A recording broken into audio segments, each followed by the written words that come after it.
शमी वृक्ष की पत्तियां, शमी की पत्ती, शमी वृक्ष का जो महत्व पहले कहा है, शमी वृक्ष की पत्तियां जब अदालत में या कानूनी कोई प्रोसेस के अंतर्गत कानूनी कोई कार्रवाई हो गई है या कोई अटका है काम, तो शमी की पत्तियों को 5 जगह पर चढ़ाया जाता है उस कार्य को निपटाने के लिए। पहला, अशोक सुंदरी की जगह पर। अशोक सुंदरी की जगह कहाँ है आपको मालूम है, पहले भी बताया। जैसे ये शिवलिंग है, ये जलाधारी गोल, उसके सामने ये चरण, बीच में जो एक मोटी सी लाइन होती है वो अशोक सुंदरी की जगह है। तो अशोक सुंदरी की जगह पर शमी पत्र को चढ़ाया जाता है। अब शमी पत्र अशोक सुंदरी की जगह पर एक स्थान, दूसरा शिवलिंग के ऊपर, तीसरा जहां शिवलिंग रखा है, जहां शंकर का शिवलिंग रखा है उस कटी भाग पर शमी पत्र को चढ़ाया जाता है। चौथा, नंदी का जो चरण उभरा उठा हुआ दिखे वहां शमी पत्र चढ़ाया जाता है। पांचवा, शंकर भगवान के मंदिर के द्वार पर शमी पत्र चढ़ाया जाता है। केवल एक ही बार चढ़ाना चाहिए।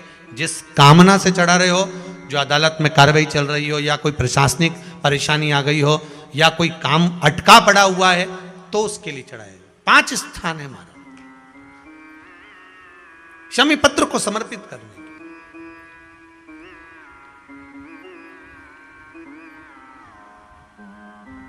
5 स्थान दिए गए। शमी पत्र को आप 5 चढ़ाएंगे, आपकी प्रशासनिक जो व्यवस्थाएं वो सुचारू हो जाएगी, वापिस कोई तकलीफ नहीं आएगी। शमी पत्र की महत्व एक दृढ़ विश्वास के बल पर मिलता।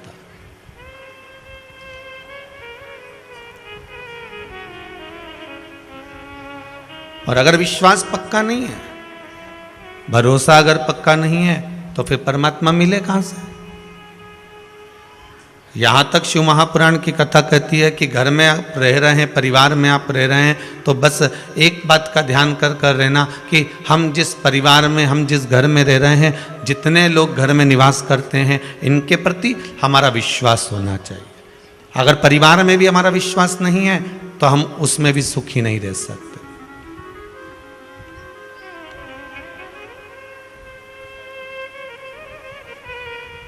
शिव विश्वास की ही मूर्ति है।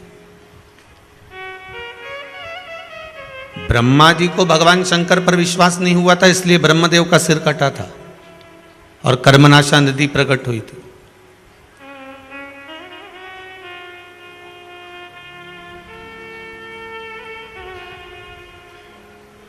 विश्वास का बल कितना प्रबल होता है महाराज। अगर एक दृढ़ विश्वास लेकर आप जिस पथ पर जा रहे हो, आप दृढ़ विश्वास लेकर जिस मार्ग पर चल रहे हो, वो मार्ग आपका सुलभ होगा। कथा में आज सिलवासा से आए चमड़िया परिवार, जो पहले ऑनलाइन कथा में ही मुख्य यजमान बन चुके हैं।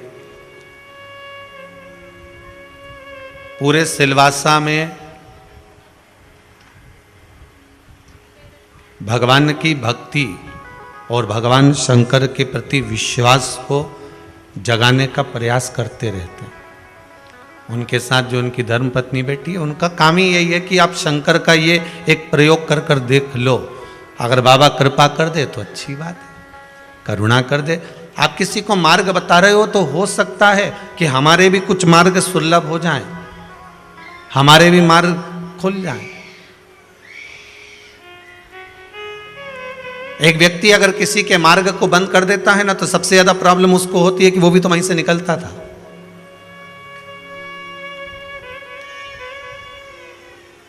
कोई कह दे कि मैं आपको यहां से नहीं निकलने दूंगा, तो सबसे ज्यादा तकलीफ उसी को होगी जिसने बंद करा है मार्ग, कि अब आप भी वहां से नहीं निकल पाओगे।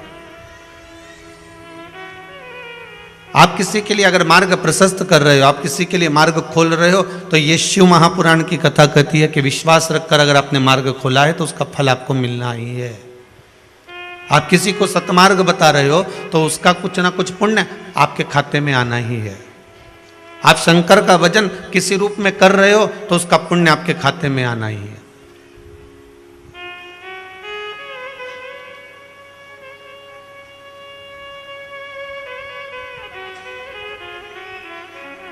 उस पुण्य की परिभाषा केवल आपका विश्वास है। आज एक बुजुर्ग माता, जब सुबह 10 बजे आपसे हम मिल रहे थे, उसके पहले एक बुजुर्ग माता से हम मिले। जब उसको लेकर आए थे तो ऐसे गोदी में उठाकर लेकर आए थे, शायद कहीं बैठी होंगी। तो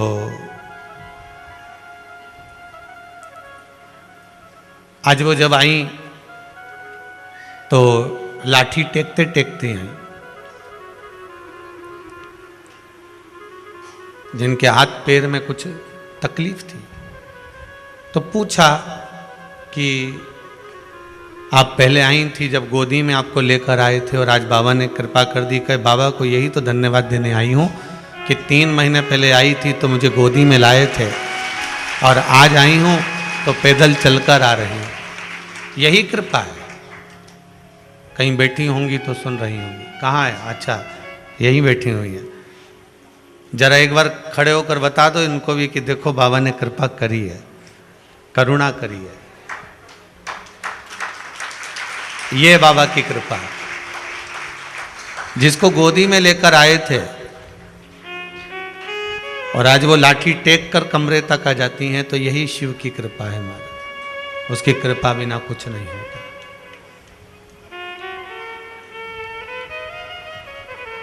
उदारता मेरे शंकर की है। रामचरितमानस में तो यहां तक मेरे तुलसी बाबा लिखते हैं कि गूंगा अगर बोल नहीं पाता तो वो भी शंकर पर अगर विश्वास कर ले तो बोल जाता है। रामचरितमानस को प्रारंभ करते समय कहा कि लंगड़ा भी पहाड़ लांग जाता है अगर विश्वास पक्का हो तो। लूला भी अपने हाथ से कार्य करने पड़ता है, कार्य करने लगता है अगर विश्वास पक्का हो तो। कितना विश्वास लेकर आए हो? जितने लोग इस कुबेरेश्वर धाम में आए हैं या जितने लोग आस्था टीवी पर कथा सुन रहे हैं या बच्चे फेसबुक यूट्यूब पर, मेरी बेटियां, मेरे युवान भाई, बच्चे आधिकाधिक जो इस पावन कथा को श्रवण कर रहे हैं, एक विश्वास लेकर ही तो सुन रहे हैं कि बाबा आज नहीं सुना तो कल सुनेगा, कल नहीं सुना तो परसों सुनेगा। पर हमारी जो कामना है, ये विश्वास रखता हूं कि बाबा पूर्ण जरूर करेगा। उसको छोड़ने वाला नहीं हूं, वो पूरी जरूर करेगा। उसके बल पर हम जी रहे हैं। भरोसो दृढ़ इन चरणन करो, श्री वल्लभ नक चंद्र छटा बिन सब जग माही अंधेरो। आपकी दृढ़ता, आपका विश्वास प्रबल हो। एक ब्राह्मण का पावन चरित्र बड़ा सुंदर आता है महाराज, बड़ा सुंदर चरित्र। एक ब्राह्मण जो गांव में निवास करता है और ब्राह्मण देवता जिस गांव में रह रहे थे एक मंदिर था, जिस मंदिर में शंकर जी का शिवलिंग था और मंदिर में शंकर जी के शिवलिंग का पूजन करना, अर्चना करना, निवेदन करना, वही कार्य उनका था। बस वही कार्य, इसके सिवाय कुछ नहीं। एक बात आपको कह दें अच्छे से, आप लोग सुबह 9 बजे से 8 बजे से जगह संभाल कर बैठे हो कथा सुनने के लिए कि बाबा हमारी विनती स्वीकार करेगा। और वही वाली बात आ गई कि सामने भगवान आ गया और उसके बाद आप इधर उधर ध्यान दोगे तो भगवान की भक्ति कैसे प्राप्त करोगे? इतनी देर तक फिर बैठने का मतलब क्या हुआ? आपका विश्वास अगर पक्का है और आप आए हो कि कुबेरेश्वर धाम में गए हैं, शिव महापुराण रूपी शंकर को प्राप्त कर कर हम जिस कामना से आए हैं हमारी वो कामना पूरी होगी, तो अपन उस कथा में मन लगा। दुनिया करेगी हरकत, वो तो चाहती है कि कैसे भी आप जो मांगने आए हो वो आपको ना मिले, पर आपकी चित्त, आपकी वृत्ति, आपकी मौनता और आपका भजन इतना दृढ़ होना चाहिए कि कौन निकल कर गया, क्या कर गया, अपने को कोई फर्क नहीं पड़े। कितनी कितनी दूर से आप लोग आए हो विश्वास लेकर, कितने घंटे से बैठे हुए हो इंतजार करते करते, और परमात्मा की भक्ति का मिलने का समय हुआ और आप अगर शोर करें या फिर प्राप्त ना कर पाए तो हमको भी लगेगा इतनी दूर से आए और आपकी कामना पूरी नहीं हुई। शंकर रूपी शब्दों को ग्रहण करिए। ब्राह्मण देव शंकर भगवान के शिवलिंग का पूजन करते हैं, अर्चना करते हैं।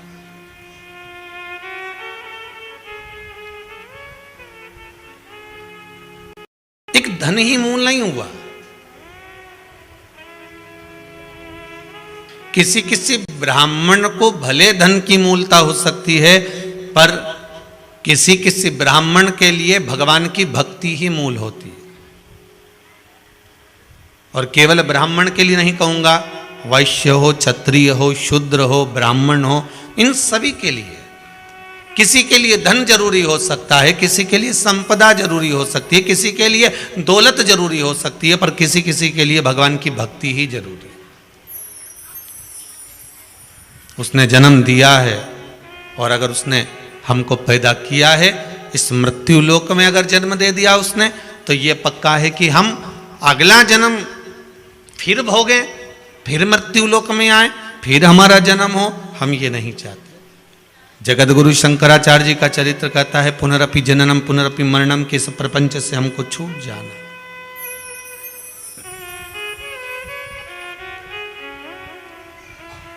बार बार जन्म लेकर करोगे भी क्या? और आपका मन हो तो भले जन्म ले लेना हो।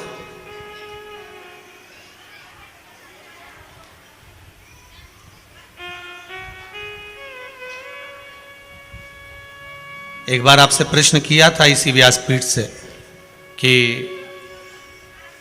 कहां जाना चाहते हो, बैकुंठ की नरक? बोला था एक बार यहीं से, इसी व्यासपीठ से।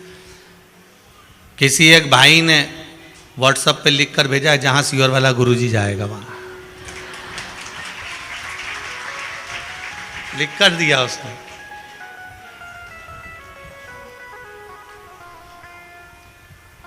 और वो मैसेज जो है ना, वो महाराष्ट्र का है। अब भाई उसको लिखकर भेजा कि क्यों, तो कहा कम से कम शिव महापुराण की कथा जैसे 2 साल से सुन रहे हैं लगातार, वैसी सुनने को तो मिलती रहेगी। बहुत वो भक्ति का बल, वो विश्वास आपका, भरोसा आपका, दृढ़ता आपकी, वो किससे भी प्राप्त हो जाए, किसी भी तरह से नहीं। ब्राह्मण देव शिव की अर्चना में लगे हैं, शंकर की भक्ति में लगे हैं, शिव आराधना में लगे हैं।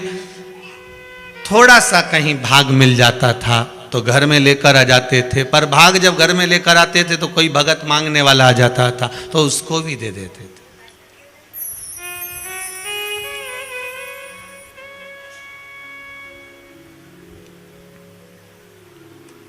दान अगर ब्राह्मण ले रहा है तो दान देने की प्रेरणा भी ब्राह्मण दे रहा है।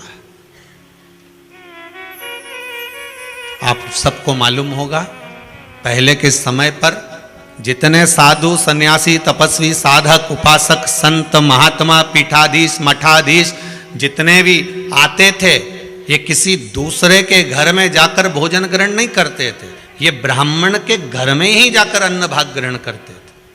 और इसका प्रमाण अगर कोई कहे कि ये कहाँ लिखा हुआ है, इसका प्रमाण क्या है, तो आप श्रीमद् भागवत को उठाकर देख लीजिए, अजामिल की कथा। श्रीमद् भागवत में अगर कोई कहे कि ये प्रमाण कहाँ लिखा है कि पहले संत महात्मा साधु सन्यासी तपस्वी साधक उपासक मठाधीश पीठाधीश संत महात्मा जितने भी गुरुजन होते थे, ये कहीं भोजन नहीं करते थे, ये कहीं अपने जल का पान नहीं करते थे, अगर करते थे तो केवल ब्राह्मण के घर पर करते थे। तो इसका प्रमाण कहाँ लिखा हुआ है? कोई कहे तो श्रीमद् भागवत में अजामिल की कथा देख लीजिए। अजामिल एक वेश्या की ओर आसक्त हो जाता है और वेश्या की ओर आसक्त होकर वेश्या से विवाह कर लेता है। ब्राह्मण होकर उसने वेश्या से विवाह कर लिया।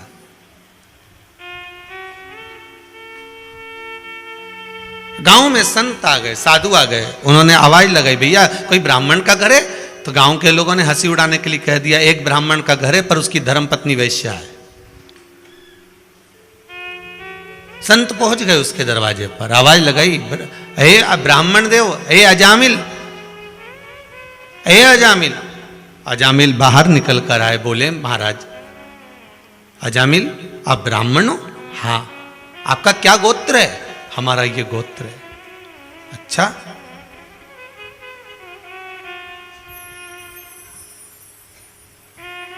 आप इस गोत्र के हो? हाँ। हम 12 संतों की जमात आई है, हम 12 संत लोग आए, साधु सन्यासी यहां पर आए। अच्छा, तो फिर हम आपके यहां भोजन करेंगे?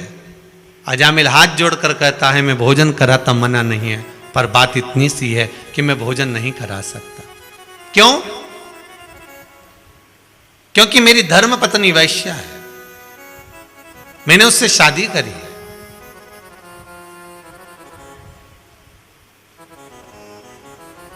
अजामिल,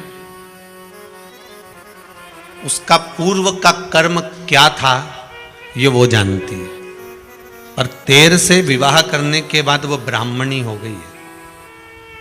तो घर में भजन करता है कि नहीं करता? करता हूं। तो सूर्य नारायण को अर्घ देता है कि नहीं देता? देता हूं। तो गायत्री करता है कि नहीं करता? करता हूं। यज्ञोपवीत धारण करता है कि नहीं करता? करता हूं। मस्तक पर तिलक धारण करता है कि नहीं करता? करता हूं। शिखा धारण करता है कि नहीं करता? करता हूं। तो तेरी धर्म पत्नी भी ब्राह्मणी हो गई, तू तो भोजन बना, हम भोजन करेंगे। मतलब ये प्रमाण है श्रीमद् भागवत में कि संत साधु सन्यासी तपस्वी साधक उपासक ब्राह्मण का घर ढूंढकर भोजन करते थे। भोजन कराओ। और संतों ने जब भोजन ग्रहण करा, भोजन ग्रहण करने के बाद संतों ने अजामिल से कहा कि अब दक्षिणा दो। अजामिल हाथ जोड़कर बोले, मैं ब्राह्मण हूं, मेरे पास में इतना धन नहीं, वैभव नहीं कि मैं आपको दक्षिणा दे सकूं। मैंने पहले ही भोजन कराने से पहले कहा था कि दक्षिणा नहीं दूंगा, तो मेरे पास है ही नहीं, मैं क्या दूं आपको? संतों ने कहा अगर दक्षिणा नहीं है तुम्हारे पास में, तो हमें दक्षिणा में कोई पैसा नहीं चाहिए, हमें दौलत और धन नहीं चाहिए, हमें तो दक्षिणा में केवल एक वचन चाहिए। क्या वचन? कि तुम्हारी धर्मपत्नी के गर्भ से अगली जो संतान होगी उसका नाम तुम नारायण रख देना, बस इससे ज्यादा कुछ भी नहीं चाहिए। उसका नाम तुम नारायण रख दो, इससे ज्यादा हमें कुछ भी नहीं चाहिए। और उस बेटे का नाम अजामिल ने नारायण रख दिया। दिन रात नारायण आओ, नारायण खाओ, नारायण पानी पी लो, नारायण ये कर लो, नारायण वो कर लो। अंतिम समय में जब यम के दूत बंदी बनाने के लिए आए तो नारायण को याद करा। अब ये नारायण तो नहीं आया, पर वो नारायण आ गया। अर्थात एक तत्व हमारा कहता है, शिव महापुराण की कथा कहती है कि आपका जो भाव अगर शुद्ध है, अगर ब्राह्मण दान ले रहा है तो ब्राह्मण दान देने की प्रेरणा भी दे रहा है। भोजन कराकर, भजन कराकर, स्मरण कराकर, सत्संग। पहले के समय में चाहे वैश्य हो, चाहे क्षत्रिय हो, चाहे ब्राह्मण हो, चाहे शूद्र वर्ण हो, ये चारों जो वर्ण थे ये दान करना भी बहुत अच्छे से जानते थे।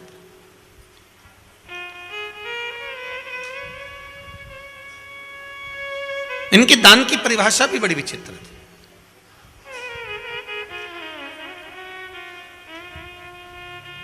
कोई केवल यही नहीं है कि आपने कुआं बनवाया, आप ही ने बावड़ी बनवाई, आप ही ने केवल मंदिर बनवाया, या आप ही ने कोई आश्रम बनवाया, या आप ही ने गौशाला, या आप ही ने वृद्धाश्रम बनवाया। नहीं नहीं नहीं, शिव महापुराण की कथा तो यहाँ तक कहती है कि पुराने संवाद उठाकर देखिए। अगर पहले के समय में लिखा हुआ आता था कि इन्होंने बावड़ी बनवाई, इन्हें कुआं बनवाया, इन्हें पेड़ लगवाया, इन्हें ये करवाया, अर्थात दान धर्म पुण्य सत्कर्म संकीर्तन ये हर जगह पर विराजमान। ऐसी कोई स्थान नहीं था जहां नहीं था। सर्वस्वता जहां पर, हर जगह। अब ब्राह्मण देवता आज देख रहे हैं, ब्राह्मण देवता मंदिर में जाते हैं, पूजन करते हैं, स्मरण करते हैं, आनंद पाते हैं, पर घर पर थोड़ा सा प्रसाद लेकर आते हैं और इतने में कोई मांगने आ गया तो ब्राह्मण देवता वो भी दान दे देते। शंकर का जो भगत होता है ना, शिव का जो उपासक होता है ना, उसकी एक लक्ष्यता रहती है कि भगवान अगर मुझे देगा ना तो मैं इतना प्रदान कर दूंगा। मैं भगवान अगर मुझे देगा ना, जैसे आपसे बार बार कहते हैं कि भगवान शंकर से एक प्रार्थना जरूर करना, इस कार्तिक के महीने में मेरे कुबेरेश्वर महादेव से, महाकाल राजा से, विश्वनाथ से कहकर जाना कि बाबा मेरे जीवन में एक बार धन ऐसा देना कि मैं भी दोनों हाथों से लुटाकर इस शिव महापुराण की कथा को करवा सकूं। बाबा से ही विनती कर कर जाना। और इतना विल पावर अपना मजबूत होना चाहिए, इतनी प्रबलता होना चाहिए, आपका विश्वास इतना दृढ़ होना चाहिए। सबसे कहना मुझे बाबा देगा और ऐसा देगा कि एक बार शिव महापुराण की कथा जरूर करवाऊंगा। इतना मुझे देगा, ये मुझे विश्वास है, ये मुझे भरोसा है, ये मुझे दृढ़ता है। छोटा मोटा विश्वास लेकर मत जाना। अरे किसी के पास जाओ ना तो उसके पास में जरा भारी बनकर जाना है, ऐसे हल्के वल्के बनकर नहीं जाना है। एक राजा ने कह दिया मेरे नगर में कल डोंडी पिटवा दो, सारे नगर को सूचना करा दो कि मेरे नगर में जो जिस वस्तु को छुएगा वो उसकी हो जाएगी। सारे नगर के लोगों ने तैयारी कर ली, सुबह उठते से मैं तो राजा का रथ छूंगा। कोई के मैं घोड़ा, कोई सोचे हार, कोई के धन, कोई के महल, कोई के दौलत, कोई के अटारी, कोई के जमीन, कोई के पुष्प वाटिका, सारा। तो कोई के राजा की रानी सुंदर में उके छू लूंगा।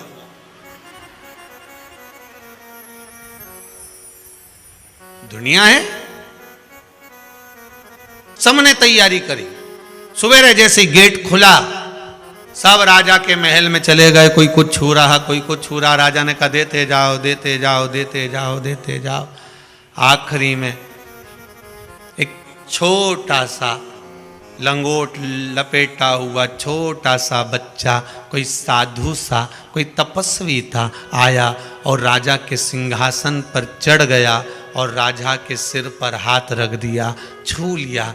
बस राजा ने कहा ब्राह्मण देवता, ए गुरुवर, ए सन्यासीवर, ए योगीवर, आपको सिंहासन चाहिए?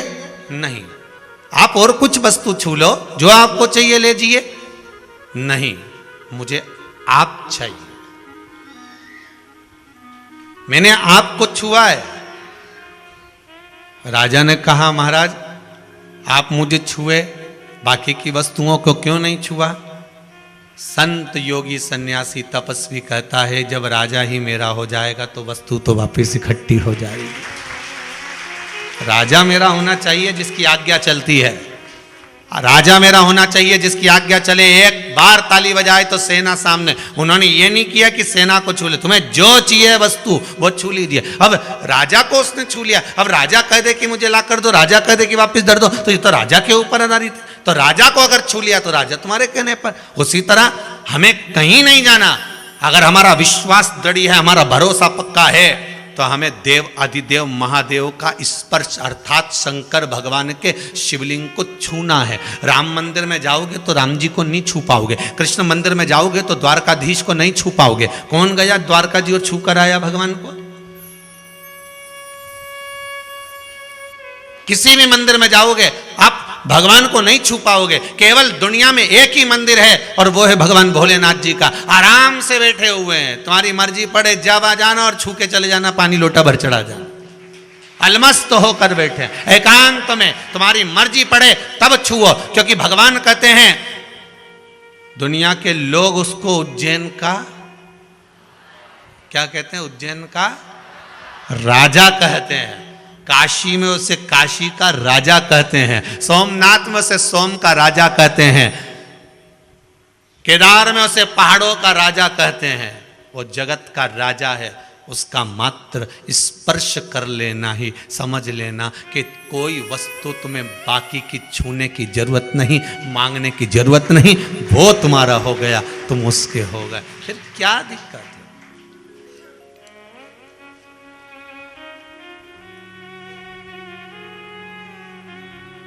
फिर क्यों सोचना? हर महादेव। अच्छा दमदारी से बोलो, दीन बंधु दयालु दया कीजिए। जो दोनों हाथ उठाकर हर हर महादेव नहीं बोले उसे उठा लीजिए। हर हर महादेव। ठीक है, ऊपर छत भी है।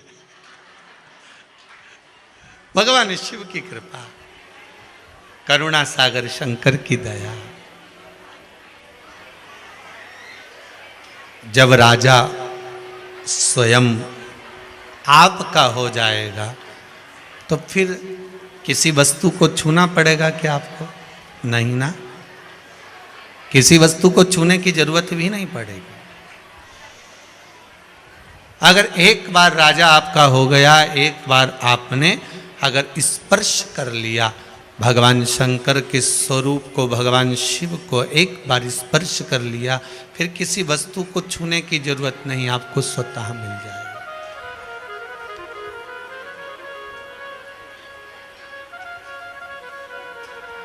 अब हम संसार की वस्तुओं को छूने का प्रयास करते हैं और भगवान कहते हैं कि तुम मुझे एक बार छू कर देख, एक बार मेरा स्पर्श कर दे। जब एक बार तूने मुझे छू लिया, स्पर्श कर लिया, फिर कहीं जाने की जरूरत नहीं पड़ी।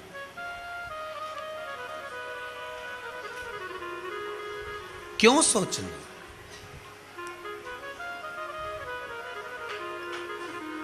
हरि दया की न होती जो आदत तुम्हारी, तो सुनी ही रहती अदालत तुम्हारी। गरीबों के दिल में जो जगह तुम न पाते, तो किस दिल में होती इबादत तुम्हारी। कौन पूछता?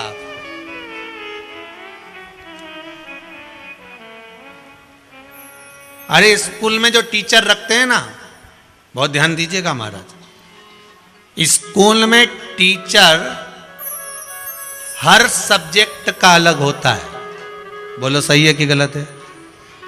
गणित वाला गणित पढ़ाएगा, तो गणित कौन पढ़ा सकता है? जो गणित पहले जम के तो बोलो पढ़ चुका है। विज्ञान कौन पढ़ा सकता है? जो विज्ञान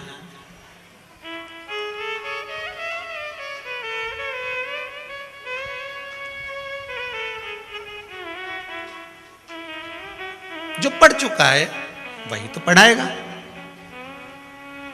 भले बच्चे कह दें, बच्चों के मन में भले आए कि हमने पढ़ाई करी, पर वो कहते हैं ना, मैडम आपकी कसम सारी रात पढ़ते हम, फिर भी आते नंबर कम, बताओ क्या करें हम।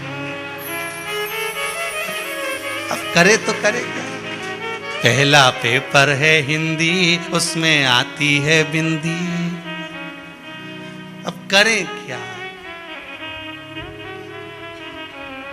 दूसरा पेपर है विज्ञान, जिसमें नहीं हमें ज्ञान। अब ध्यान आवे तो जो गणित पढ़ा हुआ होगा वही तो गणित पढ़ाएगा।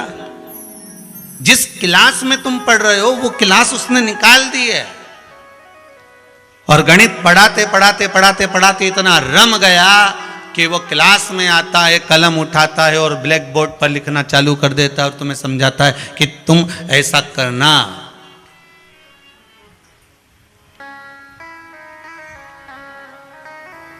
जब तुम कोई हल करने बैठो और तुम्हारे पास में अंक कम पड़ जाए तो 2 उधर से ले लेना। जब तुम्हारा भी विवेक काम नहीं करे तो पड़ोसन से जाके शिव महापुराण का 2 उधर से ले लेना। बस गणित जो पढ़ चुका होगा वही तुमको पढ़ा रहा होगा, विज्ञान जो पढ़ चुका होगा वो विज्ञान पढ़ा रहा होगा, फिजिक्स जो पढ़ चुका होगा वो फिजिक्स पढ़ा रहा होगा, केमिस्ट्री जो पढ़ चुका होगा वही केमिस्ट्री पढ़ा रहा होगा।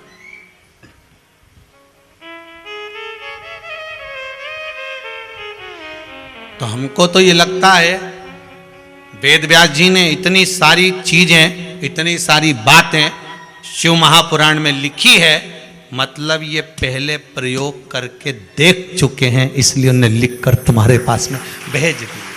टीचर प्रबल है,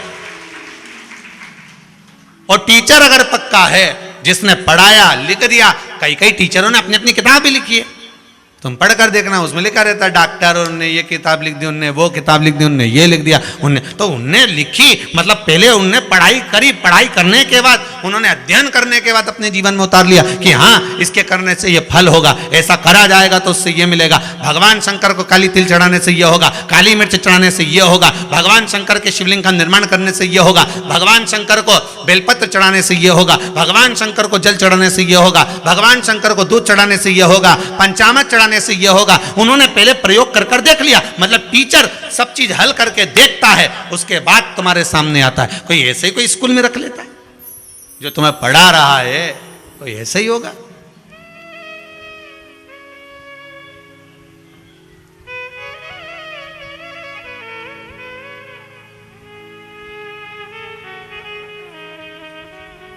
कुछ तो दिया होगा उस परमात्मा ने, और कर देखो। उस टीचर ने लिखा, वेद व्यास जी ने इस पोथी को लिखा तो पूरा अनुभव कर लिखा, पूरा अनुभव।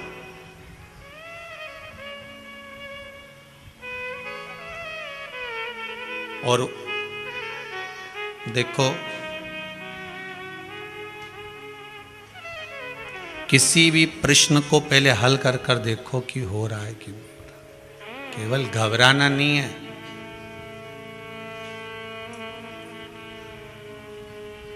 केवल घबराना नहीं है। जो समुद्र के किनारे पर चलते हैं उनको बड़ा आनंद आता है मॉर्निंग वॉक के टाइम पर, क्या हवा आ रही है, कितनी अच्छी लहरें चल रही है। पर वो चलने वाले को ये नहीं मालूम कि वो जो नहा रहा है ना समुद्र की लहरों में, उसको देखकर इसका जीवड़ा कुड़ता कितना अच्छा नहा रहा है। पर जो नहा रहा है उसके मन में आता है कि मैं नहा तो रहा हूं, परंतु एक वो अंदर गोता लगा रहा है समुद्र के अंदर, उसको कितना मजा आ रहा होगा। जो गोता लगाना चालू करा तो उसके मन में आया एक बिल्कुल नीचे तक जा रहा है, और इतनी नीचे पहुंच गया कि वहां से सीप में से मोती लेकर आ रहा है। बस हमें भी वही करना है, केवल किनारे तक नहीं रहना, केवल शिव महापुराण को केवल यहां से सुनी, यहां से निकाल दी, बची कुछ ही थी, कपड़ा में से झटकार दी। घर पहुंचे तो लोगों ने पूछा क्या गई थी, कहां गई थी? सियोर गई थी। क्या करने? कथा सुनने के लिए। क्या लेके आई? खिचड़ी का प्रसाद।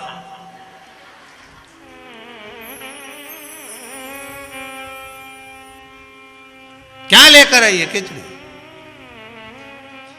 उसको कहना मैं केवल किनारे तक नहीं रही, मैं समुद्र में डुबकी लगा कर आई हूं। इस भव सागर से निकलने के लिए इस भागवत, शिवपुराण, रामायण, गीता जैसे समुद्र में डुबकी लगाना पड़ेगा, तब मोती निकल कर आएगा। पहले भी कथा में कहा,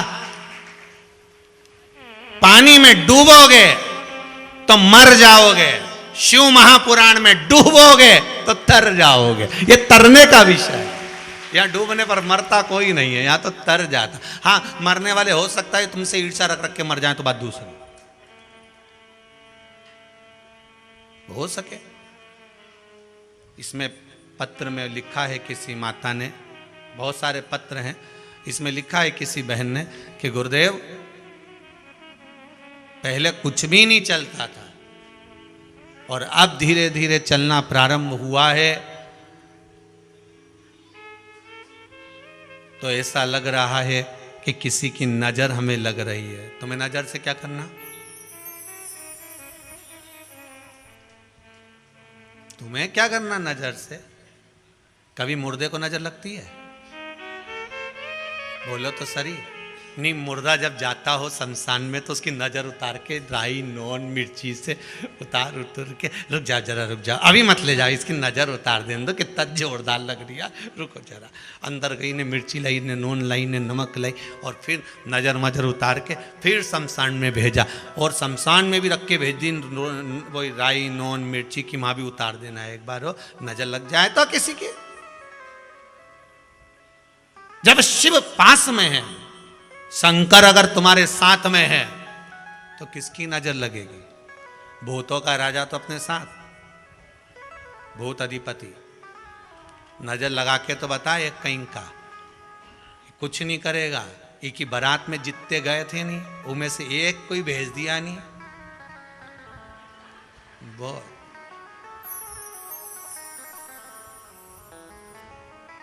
और आप सबको मालूम है बारात में कैसे कैसे गए थे। किसी के 12 हाथ, किसी के हाथ ही नहीं,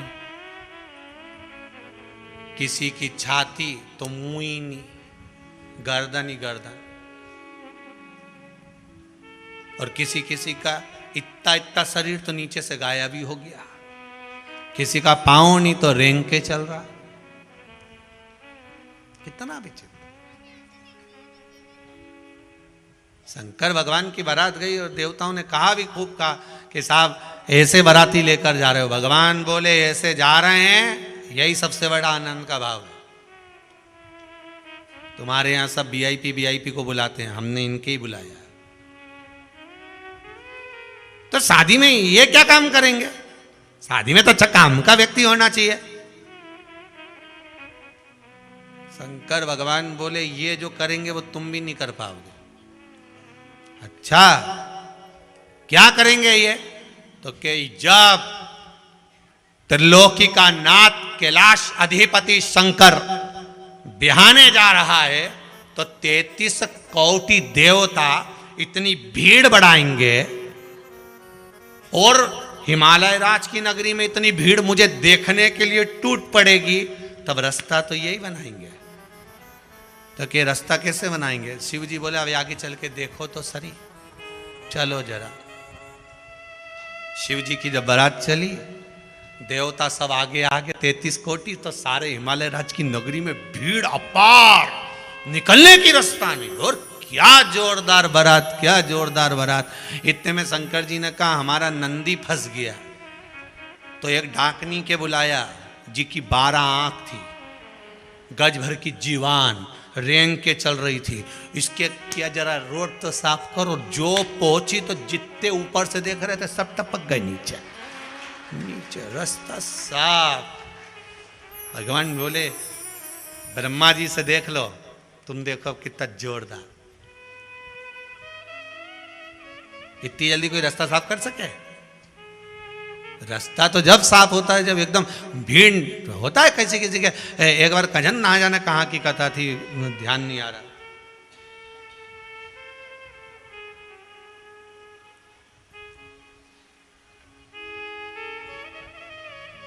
ध्यान नहीं आए। हैदराबाद के श्याम मंदिर, खाटू श्याम मंदिर की कथा, चप्पल बाजार में है। अब वहाँ पर लोग बेलपत्री, पहले बेलपत्री जो देते थे तो व्यासपीठ से दे देते थे सबको, क्योंकि ठीक है लोग लेकर जाएं। उनका 7 दिन की जो बेलपत्र होती है उसमें 6 दिन की बेलपत्र और रोग को हरने वाली होती है, इसलिए वो 6 दिन की बेलपत्र लोग उसको खाते हैं हाथ पैर शरीर ठीक करने के लिए, शुगर बीपी वाले। और 7वें दिन की जो बेलपत्र होती है वो बरकत के लिए होती है। ये नियम है शिव महापुराण का, प्रयास रहता है। तो अब वहाँ पर बेलपत्र सबको दे रहा है, तो भीड़ भी बहुत। अब लाइन से आते जाओ, लेते जाओ, जाते जाओ। अब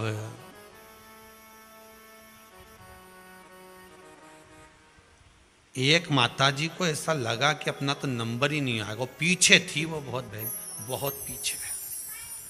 अब उन्हें क्या राम जी लीला रची, और उनके तो आ गए महादेव। जो चिल्लाए तो आधे तो जो खड़े थे सब पीछे, जान दो आगे, जान दो, जान दो। और वो यूंच यूंच हिल के सबसे आगे हो गई। उन्हें जो बेलपत्री ली ने चुपचाप खाती हुई, चुपचाप खाती खाती। अब हमने आशीष से काम न गजब की टेप, गजब। इससे मालूम पड़ता है कि ये हैदराबाद है। इससे ये मालूम पड़ गया कि चतुर बहुत है महाराज, बहुत। और उन्हें बेलपत्र ली और खाते खाते निकल गए।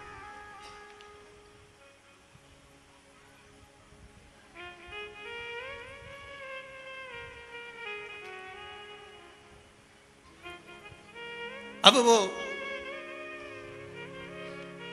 रास्ता कैसे साफ होना है ये तो शिव जी जानते हैं।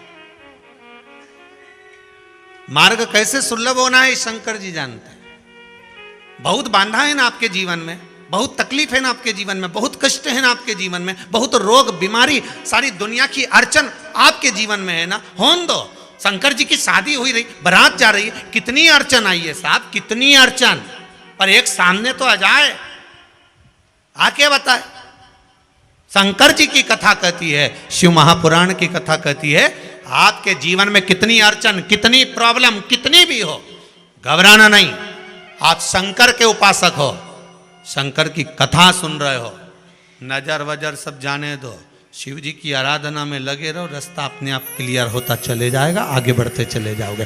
बांधा कितनी भी हो हटती चली जाएगी। आप विश्वास रखकर अग्रण्य होते जाओ, आप विश्वास रखकर आगे बढ़ते जाओ, जितना विश्वास रखकर बढ़ते जाओगे उतना सुख पाते जाओगे। अब ये मत कहो कि नजर लग रही है ना जाने किसी की, हमारा तो काम धंधा चल गया बड़े, तो चलने दो ना, तुम काय को बोलो नजर लग रही, तुम्हें क्या करना नजर लग रही।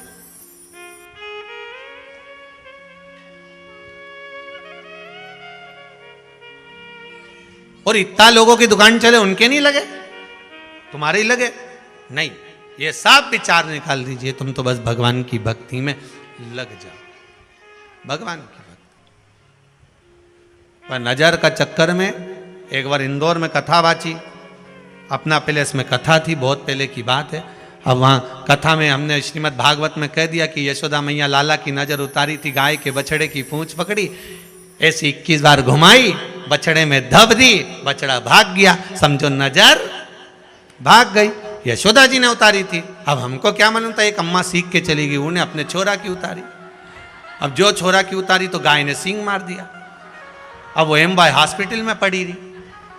अब जजमान बोले साहब, वो अम्मा आती थी ना, वो आगे आगे बैठती थी, उनके गाय ने सींग मार दिया, तो वो एम बाय हॉस्पिटल में पड़ी। हमने कहा चलो मिल के आ जाए। अब वो गाड़ी में बैठ के उससे मिलने गए तो हमने कहा अम्मा हर हर महादेव। अम्मा बोली आग लग जाए। अब हमने तो कहा अपन तो प्रेम बस बोले कि हर हर महादेव, अब क्या आग लग जाए।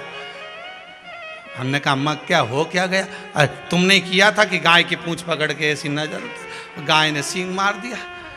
हमने कहा अम्मा हमने तुमसे ये थोड़ी ना कहा था कि तुम गाय से नजर उतारो, वो तो यशोदा कन्हैया की उतारी थी, तू गाय को उतारने गई। कई लोग उल्टा पुल्टा कर लेते हैं, उनके मन में वो कथा तो सुने पर ये ध्यान नहीं रखे कि करना क्या है, उसको सही तरह से करोगे तो और वो जो यशोदा जी कर सकती हैं वो आप कर सकते हो क्या? कौन कर सकता? अब विश्वास अगर दृढ़ी है, वो ब्राह्मण का विश्वास दृढ़ी था, बहुत दृढ़। और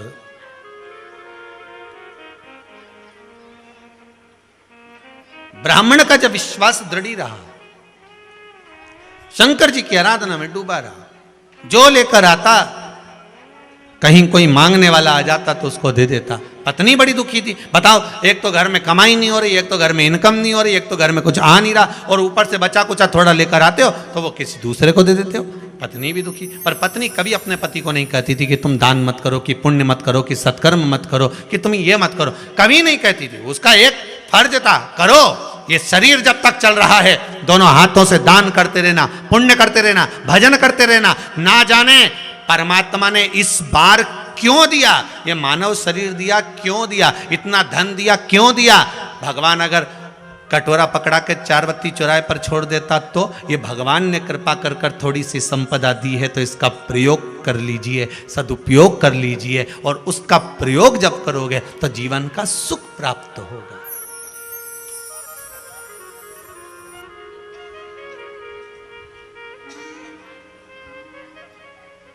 एक होता है गुणवंत, क्या होता है? गुणवंत। एक होता है धनवंत, एक होता है शीलवंत, एक होता है भगवंत, एक होता है श्रीमंत। शिव महापुराण की कथा कहती है गुणवंत होना, धनवंत होना, श्रीमंत होना, गुणवंत होना, ये सब अपने हाथ में नहीं है, धनवान वो बनाएगा तब तुम बन पाओगे, गुणवान वो बनाएगा तब तुम बन पाओगे, शीलवान वो बनाएगा तब तुम बन पाओगे। शीलवंत, गुणवंत, धनवंत, श्रीमंत, ये सब बनना हमारे हाथ में नहीं है। पर शिव महापुराण की कथा कहती है एक तुम्हारे हाथ में है, भगवंत बनना तुम्हारे हाथ में है। तुम भगवान के भगवंत बन जाओ तो भगवान धनवंत भी बना देगा, श्रीमंत भी बना देगा, गुणवंत भी बना देगा, शीलवंत भी बना देगा, सब कुछ दे देगा।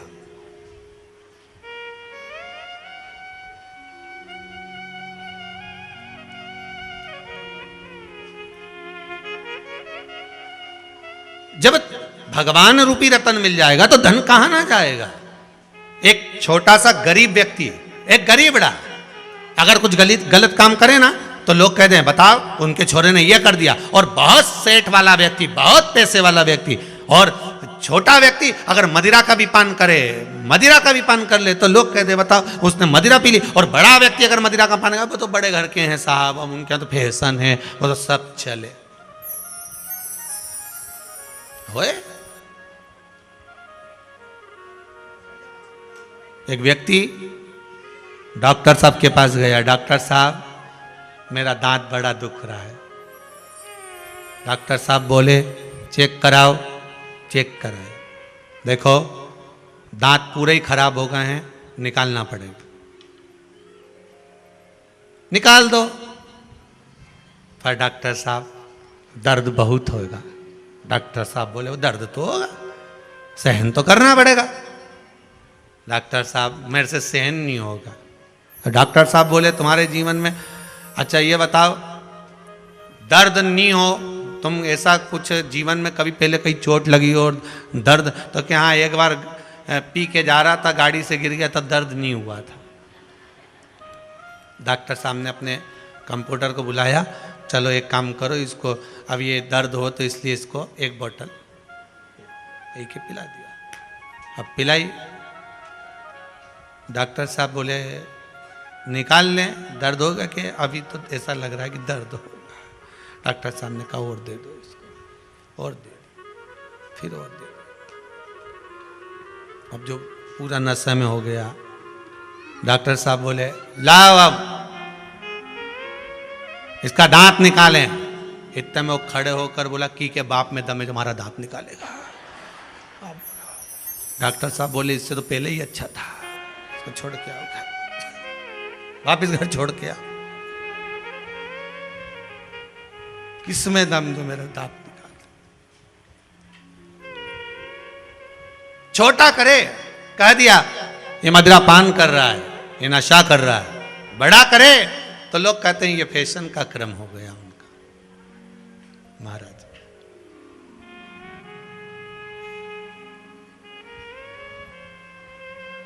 बहुत विचित्र है दुनिया के लोग।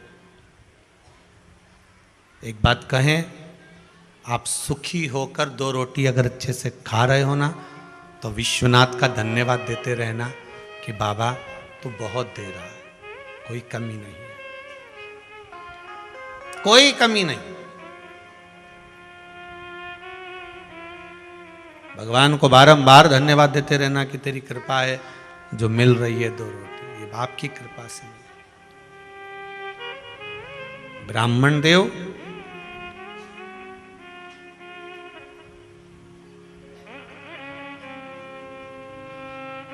ब्राह्मण देवता दान भी कर रहे हैं, पत्नी कभी नहीं रोकती।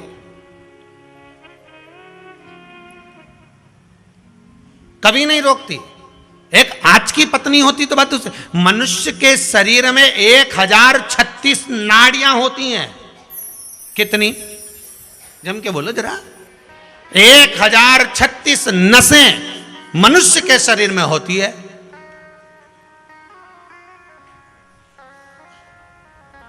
और 1036 नस में से पत्नी को यह मालूम रहता है कि कौन सी नस दबाना, कैसे सुधरेगा। 1036 में से वो 36 अबाई को सब मालूम है। जरा से तुम उड़े और वो पहुंची, मेरे को सब मालूम है, मेरे से फालतू की बात मत करना। तुम अब पार्टी में क्या कर रहे थे, मेरे से मुंह से मत सुनना, बिल्कुल मैं तुम्हें बता दे रही हूँ। इतने में तो वो बैग उठाया, ऑफिस चले गया। वो क्या मालूम है अभी नस दबा देगी 2 मिनट में। कई पर होती है कहीं कहीं की धर्म पत्नी। एक होती है पत्नी जो पति को पतन के रास्ते पर ले जाती है, एक होती है धर्म पत्नी जो पति को धर्म के पथ पर ले जाती है। धर्म पत्नी का फर्ज, ये यहाँ जागृति बहन बैठी हुई हैं और श्री अभय जी सारस्वत जी के यहाँ से बहू रानी बैठी हुई हैं, दीपिका जी। तो हम इनको दोनों को देखकर यही विश्वास रखते हैं कि आप दोनों अपने पतियों को धर्म के पथ पर लेकर आई हो। ये पक्का है कि चलो शिव महापुराण के यजमान बनना है, शंकर की कथा का अनुमोदन करना है, रसास्वादन ग्रहण करना है, भगवान की भक्ति में डूबना है। और यही की यही चमड़िया परिवार में भी हुआ था पहले। हम ये चमड़िया जी जाने ना जाने पर उनकी जो धर्म पत्नी थी, नहीं कथा करवाना है, नहीं चलना है, नहीं सत्संग करना है, नहीं स्मरण करना है।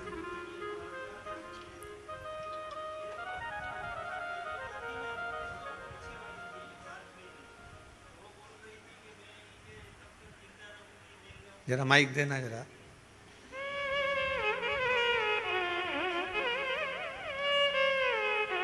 हो चाहिए।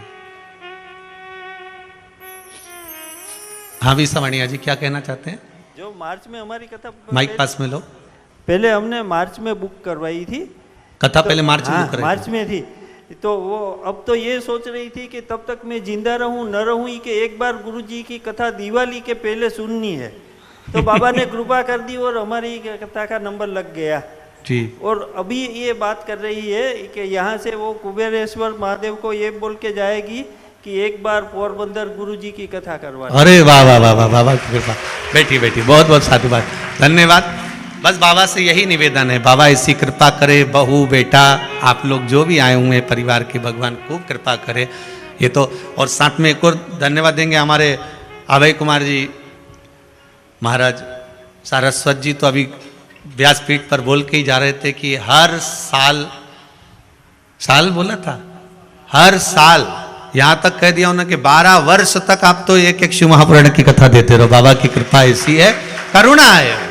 और हम तो आपसे भी कहेंगे बाबा ऐसा आपको भी दे, इतना दे कि बाबा आपको देता रहे और आप ऐसे शिव महापुराण की कथा करवाते रहो। जीवन का एक सुख है। फिर निवेदन करेंगे, कुबेरेश्वर धाम की धरा पर बैठे हो, जो चोर को कुबेर बना सकता है वो क्या अपने को नहीं दे सकता? विश्वास रखिएगा, भरोसा।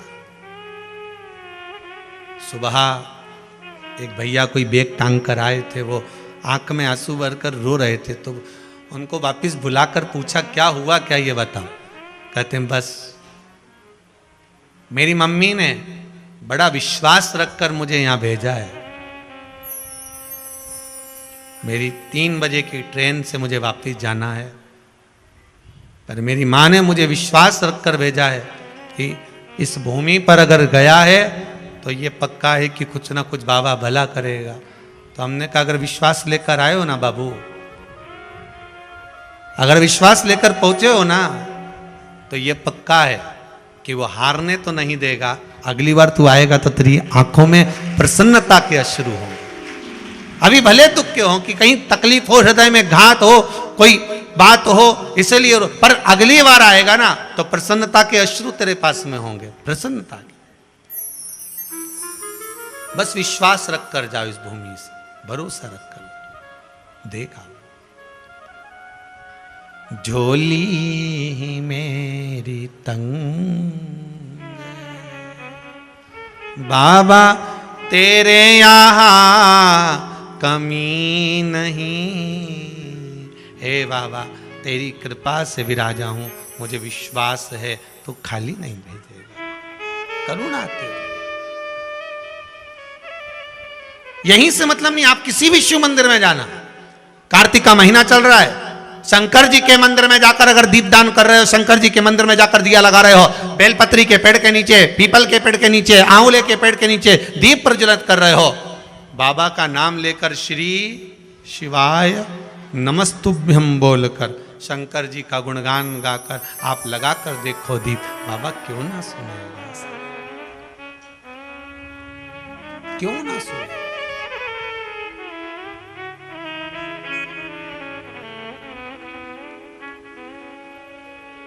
महाराज ब्राह्मण देवता रो रही है, पत्नी बोल रही है क्या हो गया, आज आपके पास में देने के लिए कुछ नहीं है क्या। धर्म पत्नी कहती है अंदर से भोजन ला कर दे दी, कोई दरवाजे से खाली ना जाए। तुम्हारी कमाई का भोग पत्नी भी करेगी, बच्चे भी करेंगे। जो दुकान पर बैठकर कमाया, नौकरी कर कर कमाया, सर्विस कर कर कमाया, छल से कमाया कि बेईमानी से कमाया कि झूठ बोलकर कमाया कि कपट कर कर कमाया, तुम्हारी कमाई का भोग एक का दो कर कर कमाया, तुम्हारी कमाई का भोग पत्नी भी करेगी, बच्चे भी करेंगे। किस तरह से कमाया उसका धन का भोग पत्नी और बच्चे सब करेंगे, परिवार पूरा तुम्हारी कमाई का भोग करेगा। पर एक बात अपनी बुद्धि में बिठा कर रखना कि जिस तरह से कमाया है उसके कर्म का भोग ना पत्नी को भोगना पड़ेगा, ना बच्चों को भोगना पड़ेगा, कर्म का भोग तू अकेला भोगेगा। इसलिए तैयारी कर कर रखना कि कमाओ, पत्नी और बच्चों को दो, परिवार में खर्च करो, मना नहीं है, पर किस तरह से कमाया है उसकी कमाई का थोड़ा सा भाग निकाल कर कहीं दान में, कहीं धर्म में, कहीं पुण्य में, कहीं किसी गरीब की विद्या में, कहीं किसी के मंगल विवाह में, कहीं बाबा के चरणों में, कहीं ना कहीं कथा सत्संग स्मरण में थोड़ा थोड़ा लगाते चलना, क्योंकि कर्म का भोग पत्नी और बच्चे नहीं भोगेंगे। तूने जिस तरह से कमाया है उसका भोग तुझे अकेले भोगना पड़ेगा। तब उस परमात्मा के सामने तेरी जब फाइल खुले तो परमात्मा भी कहे कि तूने झूठ बोलकर कमाया था, छल कर कर कमाया था, कपट कर कर कमाया था, बेईमानी कर कर कमाई थी, पर उसकी कमाई का भाग तूने कहीं अच्छी जगह पर लगाया था, इसलिए उनको भी बैकुंठ ले गया और तू भी बैकुंठ आ गया। कर्म का भोग तुझे भोगना है, दूसरा नहीं भोगेगा। करो, तुम्हें जो करना है करो,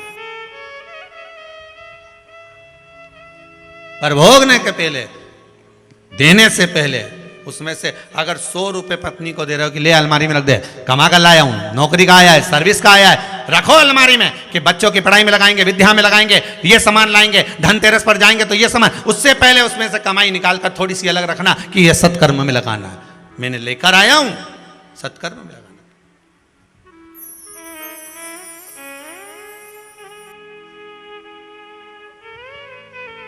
सत्कर्म की ओर लगा। फिर कहेंगे अगर दान भी नहीं कर सकते हो, किसी जगह पर लगा भी नहीं सकते हो, तो अपने ऊपर खर्च करना सीखो, अपने ऊपर खर्च कर। एक ही जोड़ मोजे, उसके भी अंगूठे फट गए, मोजे पीछे रह गए, अंगूठा बाहर निकल गया। पत्नी ने कहा सुनो, बच्चे के मोजे लाना है, पिता गया मोजे ला कर दे दिए। सुनो, बाजार जा रहे हो तो मेरे लिए थोड़ा सा पाउडर का डब्बा ले आना, गया ला दिया। सुनो, त्योहार आ रहा है, सेव मिक्सचर ला के रखना, सोन पापड़ी ला के रखना, मोहन थाल ला के रखना, गया ला दिया। पर व्यक्ति जब खुद के ऊपर खर्च नहीं कर पाता, मन करता है कि अब क्या बाजार जाऊंगा तो मोजे खरीद के लाऊंगा, फिर बाजार गया, काम इतना था नहीं खरीदा, फिर गया, फिर काम इतना था नहीं खरीदा, खुद के लिए नहीं कर पाता। कमा खुद रहा है, ला ढेर खुद रहा है, दिन भर मजदूरी जैसा काम कर रहा है, 8 बजे से जाता है, रात को 10 बजे आता है, दिन भर माथा पच्ची करता है और अपने ऊपर खर्च ही नहीं कर पाता है, स्वयं के ऊपर खर्च ही नहीं कर रहा। कमा कमा कर थक गया, 60 की आयु हो गई, अब मन में सोचा अब दिल से खाऊंगा। अब दिल से खाने के लिए जैसे ही बैठा, पत्नी से कहा जा जरा सा हलवा बना ले, अच्छा देसी घी का, ऐसा देसी घी का हलवा बना। अब जब शरीर काम का था, खाने का समय था, तब खा नहीं पाए। अब 60, 65, 70 में बोला कि देसी घी का हलवा बना ले, तो मुंडा में एक बादाम आई, 4 घंटा तक चलती रही, क्योंकि सोफा सेट तो था ही नहीं। सारा मुंडा का दांत तो निकल ही गया था, एक बादाम मुंडा में ऐसी आ गई हलवा की, सब लोग हलवा खा के चले गए, नहीं मुंडा में दांत में बस केवल एक बादाम ही निकल रही। तो इतने में बहू ने कहा, क्यों पापा तुमने ये हलवा नहीं खाया? खाऊं तो सरूं परंतु ये एक ऐसी भरी है, तो ये बादाम के फिर निकाल दो, हलवा खा लो। है 400 रुपए किलो की बादाम। सुबह से डली 9 बजे से 11:30 बजे गली, तब जाके अंदर पहुंची, हलवा ही ठंडा हो गया। जब दांत थे तब चने नहीं थे, जब चने थे जब दांत नहीं थे। अभी भी कुछ नहीं बिगड़ा तुम्हारा, सुधर जाओ रे भेरू, सुधर जाओ, अभी भी कुछ नहीं बिगड़ा।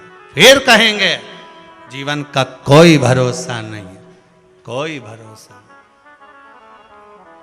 क्या भरोसा? समा बुझ जाएगी जलते जलते, मारा चलिए दम निकल जाएगा रोशनी का, क्या भरोसा इस जिंदगी का, क्या भरोसा। सोचो सब दुनिया के लोग समय समय पर आने वाले हैं, सारी दुनिया के लोग समय समय पर। ठंड आती है तो स्वेटर निकल जाते हैं, बोलो सही है गलत है? इतने दिन के धरे धराए अलमारी में पैक फंसे हुए पेटी में से निकालना पड़ते। ठंड आई स्वेटर निकल गए, उसी तरह जैसे ही तुम्हारे यहां संपदा आई ढेर सारे निकल गए। हमारा काका जी का छोरा है, हमारी बुआ जी का लड़का है, हमारा नाना जी का छोरा है। ये स्वेटर की तरह है, ठंड आई तो स्वेटर निकले, जब धन आया तो दुनिया के लोग निकले। जैसे ही तुम्हारे पास पद प्रतिष्ठा सम्मान आएगा ढेर तुम्हारे अपने हो जाएंगे, ढेर किसी को बनाना नहीं पड़ेगा। ठंड आते से स्वेटर निकल जाए उसी तरह ये निकल जाए।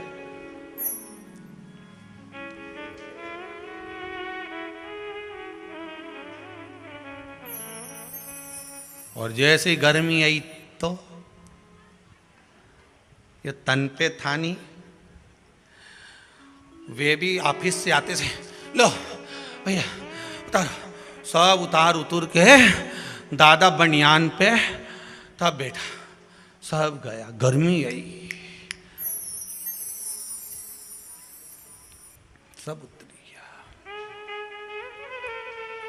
जब समय आया बेकार, जितने थे सब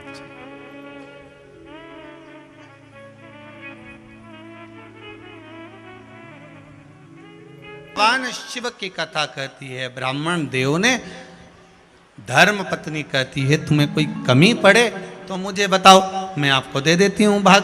पर ब्राह्मण देव तो ब्राह्मण देव थे, जो लाते थे वो दान पुण्य संकीर्तन में लगा देते थे। एक दिन शाम का समय, प्रदोष का दिन, प्रदोष का दिन, प्रदोष काल,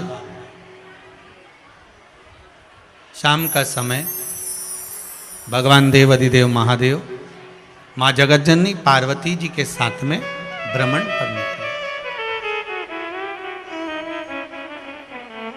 देखिए अगर प्रदोष का व्रत नहीं कर सकते, प्रदोष के दिन आप व्रत नहीं कर सकते, मान लो आपसे भूखा नहीं रहा जाए, प्रदोष का व्रत नहीं कर सकते, प्रदोष के दिन आप भूखे नहीं रह सकते, मंदिर भी नहीं जा सकते, दिया भी नहीं लगा सकते, तो शिव महापुराण की कथा कहती है कि प्रदोष के दिन, प्रदोष काल में अपने ही दरवाजे के पास देवाधिदेव महादेव का स्मरण कर कर लक्ष्मी की वृद्धि के लिए, कार्य सिद्धि के लिए, संपदा को प्राप्त करने के लिए आप अपने ही दरवाजे के पास में एक दीप लगा सकते हो। कौन से दिन? प्रदोष के। एक बात और अच्छे से समझ लीजिए, जो बच्चे चिड़चिड़े होते हैं, चाहे घर में बेटे हों, बहुएं हों, सास हो, ससुर हो, परिवार में छोटे छोटे बच्चे हों, चिड़चिड़ प्रवृत्ति करते हों या चिड़चिड़ा स्वभाव हो, जरा जरा सी बात में क्रोध आ जाता हो, बोलने का भान नहीं रह पाता हो, शब्दों के बाण चलते हों, तो महाराज प्रदोष के दिन, प्रदोष काल में बेलपत्री के पेड़ के नीचे एक जो पत्ता आपके पास में हो, पान का मिल जाए तो पान का, पीपल का मिल जाए तो पीपल का, बेलपत्र का मिल जाए तो बेलपत्र का, उस पत्ते पर मात्र थोड़ा सा शहद और 7 दाने चावल के रखकर घी का दिया लगा दो महाराज, और थोड़ा सा जल हाथ की अंजलि में लेकर भगवान देवाधिदेव महादेव का स्मरण कर कर कि इस बेलपत्री के वृक्ष के नीचे माता लक्ष्मी, पार्वती, सरस्वती विराजमान है। इसी बेलपत्री के पेड़ के नीचे मेरे देवाधिदेव महादेव का 12 ज्योतिर्लिंग का स्वरूप प्रकट है। उनका स्मरण कर कर जल चढ़ा दीजिए और उसका स्मरण कर लो जो चिड़चिड़ प्रवृत्ति करता हो, क्रोध करता हो, जिसको बोलने का भान नहीं होता हो, सम्मान नहीं देता हो, अपशब्द कहते हो, उनका स्मरण कर कर आप छोड़ेंगे। एकदम एक प्रदोष करेंगे, दूसरे प्रदोष तक तो आपको कोई दिक्कत ही नहीं। 2-3 प्रदोष कर कर देखिए, बाबा कृपा करें। बच्चों को पढ़ने का कह रहे हो, पढ़ने बैठो, पढ़ने बैठो, पढ़ने बैठो, पढ़ने बैठो, तो एक आध प्रयास बच्चों के लिए भी कर लिया करो कि भाई ठीक है। जैसे बैकुंठ चतुर्दशी वाला उपाय हमारे YouTube पर भी डला हुआ है, आप उसको निकाल कर सुनना। बैकुंठ चतुर्दशी के दिन प्रयास करना, बच्चे लोग विद्या में प्रबल होंगे।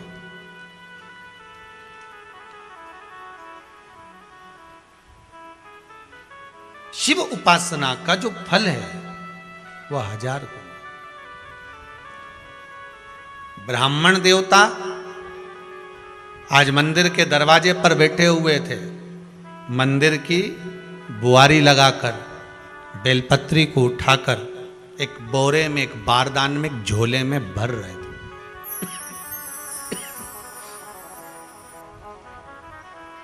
एक बारदान में, एक बोरे में, एक झोले में भर रहे हैं। पहले भी कथा में कहा, आज फिर कहते हैं, शिव मंदिर में जल बाद में चढ़ाना, शंकर के मंदिर में जाकर पंचामृत स्नान बाद में कराना, शंकर जी के मंदिर में जाकर पूजन बाद में करना। पहले थाली एक और रखकर शिव मंदिर में झाड़ू, पोछा या जो बेलपत्री, निर्माल्य जो भी रखा हो, उतरा हुआ सामान, उसको भरकर कहीं एक और जहाँ मंदिर वाले रखते हों वहाँ ले जाकर रख दो। झाड़ू पोछा एक बार जरूर। इस ब्राह्मण के चरित्र को सुनिए जो शिव महापुराण में वर्णन किया गया। कार्तिक महत्तम की कथा कर रही है।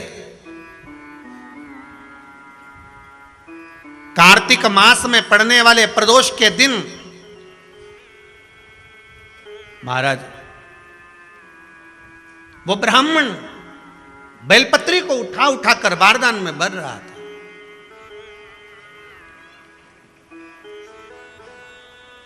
पूजन करने से पहले सबसे पहले सफाई का ध्यान रखो और एक विश्वास रखना, आप मंदिर की सफाई नहीं कर रहे हो। फिर निवेदन करूंगा आपको, आप मंदिर की झाड़ू नहीं लगा रहे हो, आप मंदिर की सफाई नहीं कर रहे हो, आप मंदिर में पोछा नहीं लगा रहे हो। जितना हाथ आप मंदिर में फेर रहे हो सफाई के लिए, उतना आपके जीवन में जितना दुख है, जितनी तकलीफ है, जितना कष्ट है, जितनी बीमारी है, उस पर हाथ फेर रहे हो। मंदिर में नहीं फेर रहे हो। नहीं तो सारी दुनिया में जितने मंदिर हैं, सारे मंदिरों में ट्रस्टियों ने कुछ ना कुछ लगा के रखा है। स्वीपर आता है, साफ करके जाता है, ये आएगा सफाई कर जाएगा। पंडित जी होंगे तो बुआरी लगा देंगे, पंडित जी होंगे सफाई कर देंगे। उन्होंने तो पंडित जी को बोल के रखा है कि साफ कर दो, पंडित जी करते भी हैं, पर पहला फर्ज आपका है कि आप मंदिर में आए हो तो पहले आप सफाई करो। क्यों? क्योंकि हम उसका द्वार साफ रखें। आज के समय में तो एक नियम हो गया साहब कि मंदिर में जाते हो तो मंदिर के दरवाजे पर चप्पल उतार के जाते हो। नहीं तो शास्त्र रीति तो ये कहती है कि मंदिर में भगवान सामने बैठा है तो उसके सामने चप्पल भी नहीं उतरना चाहिए। तो कई लोग कहते हैं मंदिर के अंदर थोड़ी ना उतारा, हम तो जीने से भी बाहर, एकदम गेट के बाहर वहां उतार, पर सामने तो है ना, सम्मुख में तो है।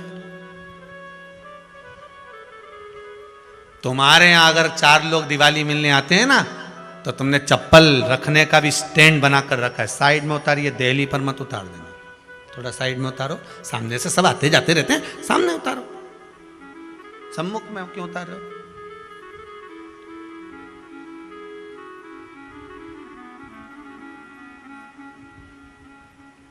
थोड़ा द्वार पे से दूर उतारिए।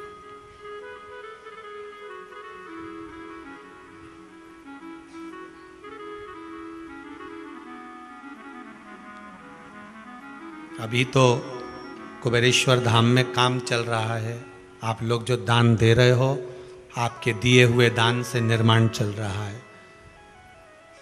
अभी तो आप पहनकर जूता चप्पल भी अंदर आ जाते हो, भले दूसरे मंदिरों में चप्पल पहनकर हमने देखा है, आधिकाधिक मंदिरों में, ब्रजभूमि पर भी बहुत मंदिरों में लोग अंदर जूता पहनकर चले जाते हैं, पर जब तक बाबा नहीं बैठा तब तक तो आप पहनकर आ रहे हो। जिस दिन बाबा कुबेरेश्वर धाम में आकर बैठ गया, उसके बाद वो दोनों गेट पर चप्पल बाहर ही रहेगी। आओ आप, कंकर से शंकर, शंकर जब शरीर से लगेगा तब सुख भोगोगे, आनंद भोगोगे, सुख की प्राप्ति। अपने द्वार पर भी कितना सुंदर लिखा है भविष्य पुराण के अंतर्गत,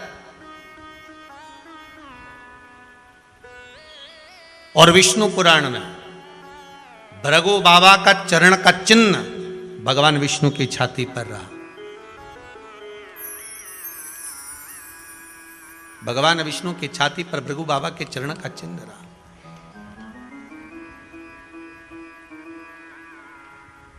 चरण का चिन्ह। अब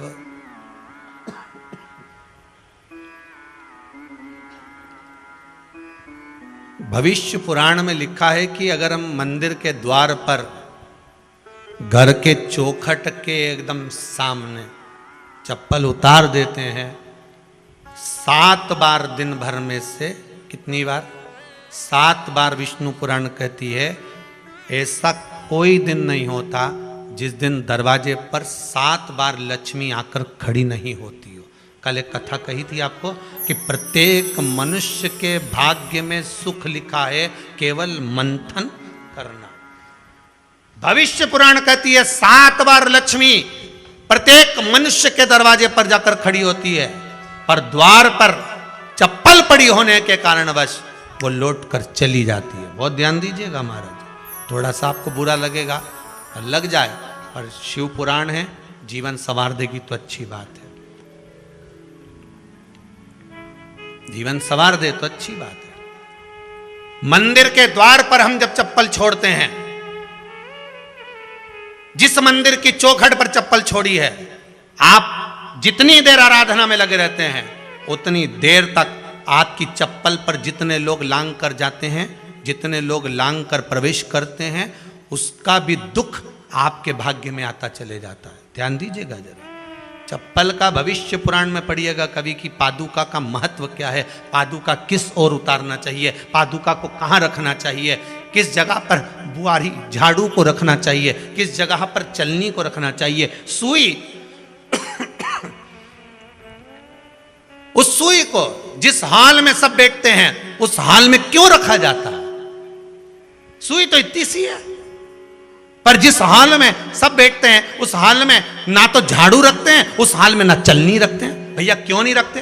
कारण क्या है कि जिस हाल में सब बैठकर बात करें, आवक जावक की बात हो, व्यापार की बात हो, लक्ष्मी की बात हो, प्रेम स्नेह की बात हो, आपस में बैठकर सब चर्चा कर रहे हो, अगर वहां छलनी होगी, झाड़ू होगी, तो बैठे बैठे बात करने में विवाद चालू हो जाएगा। 15-20 मिनट तुमने बहुत प्रेम की बात करी, अच्छे से बात करी, पति पत्नी बहुत प्रेम की बात कर रहे थे, मालूम पड़े बात करते करते से कब झगड़ा उत्पन्न हो जाए। तो समझ में नहीं आया, हमारी बहू को क्या हो जाता है, बैठे बैठे बात करते करते झगड़ा कर देती है, जरा सी बात में झगड़ा चालू हो जाता है। कारण क्या है, जिस हाल में तुम बैठ रहे हो, जिस कमरे में तुम बैठ रहे हो, जिस हाल के अंदर सब बैठकर चर्चा करते, बात करते, चित्त करते, आपस में बैठकर सब लोग एक दूसरे के बातचीत करने बैठे हैं, आय व्यय देखने बैठे हैं, दुकान व्यापार की बात करने बैठे हैं, उस जगह पर भी झगड़े का क्रम कहां से आ गया, एक ना एक का मुंह क्यों फूल गया, कारण क्या था, कोई बात टेंशन क्यों आ रहा है, मतलब उस हाल में या तो चलनी रखी है या झाड़ू रखी है, भले तुमने सोफे के नीचे फंसा दियो, भले तुमने पीछे फंसा दियो, पर पड़ी जरूर है, रखी जरूर है,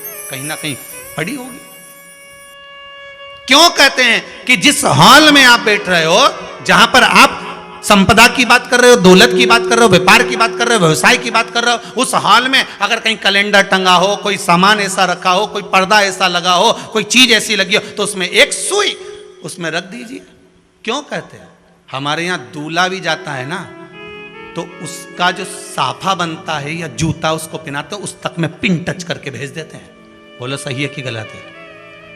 दूल्हा तोरण लगाने जा रहा है, दूल्हा तोरण देने जा रहा है, तो उसके जूते में भी पिन घुसेड़ कर भेजते हैं, पिन लगा कर भेजते हैं, उसके साफे में पिन लगा कर भेजते हैं। एक भले सुई नहीं लगाएंगे तो आल पिन लगा कर भेज देंगे। क्यों भेजते हैं, उसका कारण क्या, कि लक्ष्मी को लेने जा रहा है, संपदा लेने जा रहा है, और जिसको वो ब्याह करने जा रहा है उसका संबंध सुई और धागे के संबंध जैसा हमेशा सिला हुआ होना चाहिए, उधेड़ा ना जाए, कैंची जैसा कटा हुआ नहीं होना चाहिए। एक एक प्रमाण को जरा देखो तो। और दुनिया के लोग कहते हैं साहब हमारे यहाँ तो सुख नहीं है, शांति नहीं। शांति तुमने भंग करी, कोई दूसरा भंग करा। चप्पल उतार दी दरवाजे पर, मंदिर के द्वार पर। हम तो यहाँ तक कहेंगे पशुपति व्रत करने जा रहे हो, पशुपति व्रत को धारण करने जा रहे हो, एक सोमवार मत पहनो चप्पल, जब मंदिर जा रहे हो तब दिन भर पहनो, मंदिर जाओ मत पहनो। कोई जरूरी है कि मंदिर पहनने चप्पल पहनना जरूरी है? मत पहनो। मंदिर के द्वार पर जहां भगवान विराजे हैं उसके द्वार पर अगर आपने चप्पल उतारी है, आप तो अंदर चले गए, पर जितने लोग लांग रहे हैं उसका मालूम, उसका स्मरण कितना कितना गया। छाता, चप्पल, आसन, मांग का टीका, इसका भी वर्णन पहले कर चुके हैं कथाओं में, आप लोगों ने सुना होगा। छाते का भी वर्णन किया, किसी का छाता बारिश में तुम लेकर आ गए, पानी गिरने लगा, जी जी तुम्हारा छाता देना, छाता तो लेकर आ गए, पर जितने दिन तुम्हारे घर में रखा हुआ है उतना दिन तक हिसाब लगा कर रखना कि 15 दिन रखा तो तैयारी रख लेना, 15 दिन में कितने घंटे हुए, कितने घंटे कितने पल, उतना आपको दुख भोगना पड़ेगा। दूसरे का छाता आया, इसलिए कोई प्राण छोड़ता है, मरता है, तो उसके पद में यही सब चीजें देना पड़ती। क्या क्या बोलते जाओ, छाता, चप्पल, आसन, माला, सब देना पड़ता है। बोलो देते कि नहीं देते?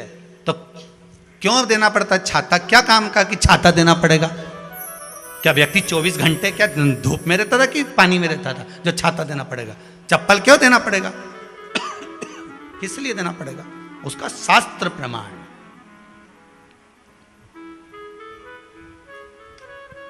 जरा सा राजा परीक्षित ने जरासंध के मुकुट को सिर पे पहन लिया था और बुद्धि बदल गई थी। समीक बाबा के गले में मरा हुआ सर्प डाल दिया था। सही है कि गलत है? केवल मांग का टीका अर्थात सिर पर मुकुट बदला और काम हो गया। बहुत ध्यान देना पड़ता है महाराज, बहुत ध्यान देना पड़ता है।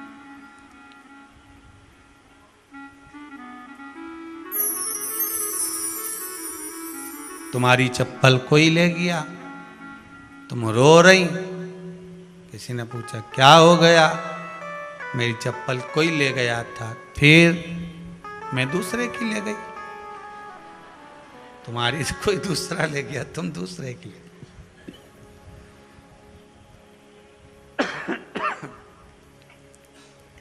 नहीं भाई,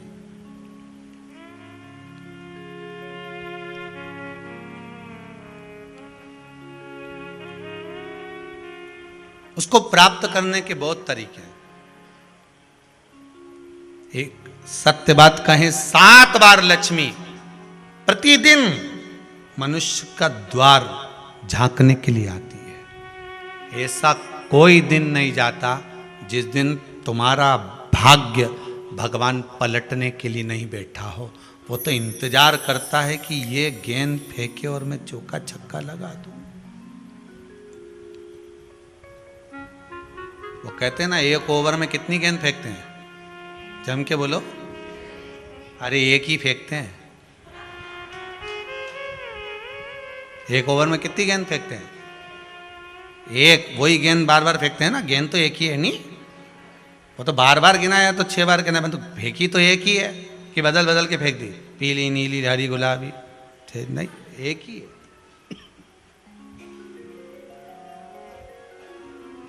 बदल बदल कर आया, गेंद एक ही थी, फिर फेंका कि ये तो वाइट निकल गई, फिर फेंकी, गेंद वही है, गिनती में 6 जा रही है। 1 साल निकल गया, 1 दिन निकल गया, फिर गेंद फेंकी, अरे साहब एक भी रन नहीं बना, फिर फेंकी, अभी भी नहीं बना, फिर फेंकी तो के बाउंड्री तक तो पहुंच गई है, अब की बार जो फेंकी तो के ऊपर से निकल गई, सीधे 6 पे पहुंच गई। भगवान भी ये कहता है, एक ही गेंद है, 6 बार फेंकी है। शास्त्र कहता है 7 बार दरवाजे पर लक्ष्मी आती है, मौका देखती है कि कब मौका मिले मैं इसके घर में प्रवेश कर जाऊं। पर कभी कभी ये निंदा करती दिखती है, कभी बहू की चुगली करती दिखती है, कभी टीवी में मन लगाए दिखती है, कभी सुई धागा लेके बैठी मिलती है, कभी झाड़ू लगाती फिरती है, कभी दरवाजे पे चप्पल खुली मिल जाती है, कभी कुछ मिल जाता है। मैं बार बार आती हूँ, अब नहीं माने तो मैं कई करूँ, मेरे को तो जाना पड़ेगा। मेरे को तो जो नियम है, सर्विस करने वाला, नौकरी करने वाला तो टाइम पे आएगा। तुम भले कंप्यूटर चलवाओ, चाहे मोबाइल उड़वाओ, चाहे तुम लिखा पढ़ी करवाओ, बोलो सही है गलत है, उसको तो करना है। बोलो साहब क्या करना पड़ेगा, लग जाओ कंप्यूटर पे, लग जाओ, उठाओ मोबाइल, ये तो उसको तो करना है। वो तो टाइम पे पहुंच गया 9 बजे, लक्ष्मी जी भी टाइम पे आती है, आई दरवाजे पे क्या देखा उसने कि ऐसा है। कई की तो आदत पड़ी, रोटी घर में बना हुआ सारा दाल चावल सब्जी वब्जी जो बच गई, उठा के मैं दरवाजे के पास में रख के आ गई। लक्ष्मी जी सोचे बताओ, ऐसा तो पहले से रख, अंदर चली गई और ऐसा खिला दिया तो मैं तो नहीं जाऊं। लक्ष्मी जी वापिस चलती।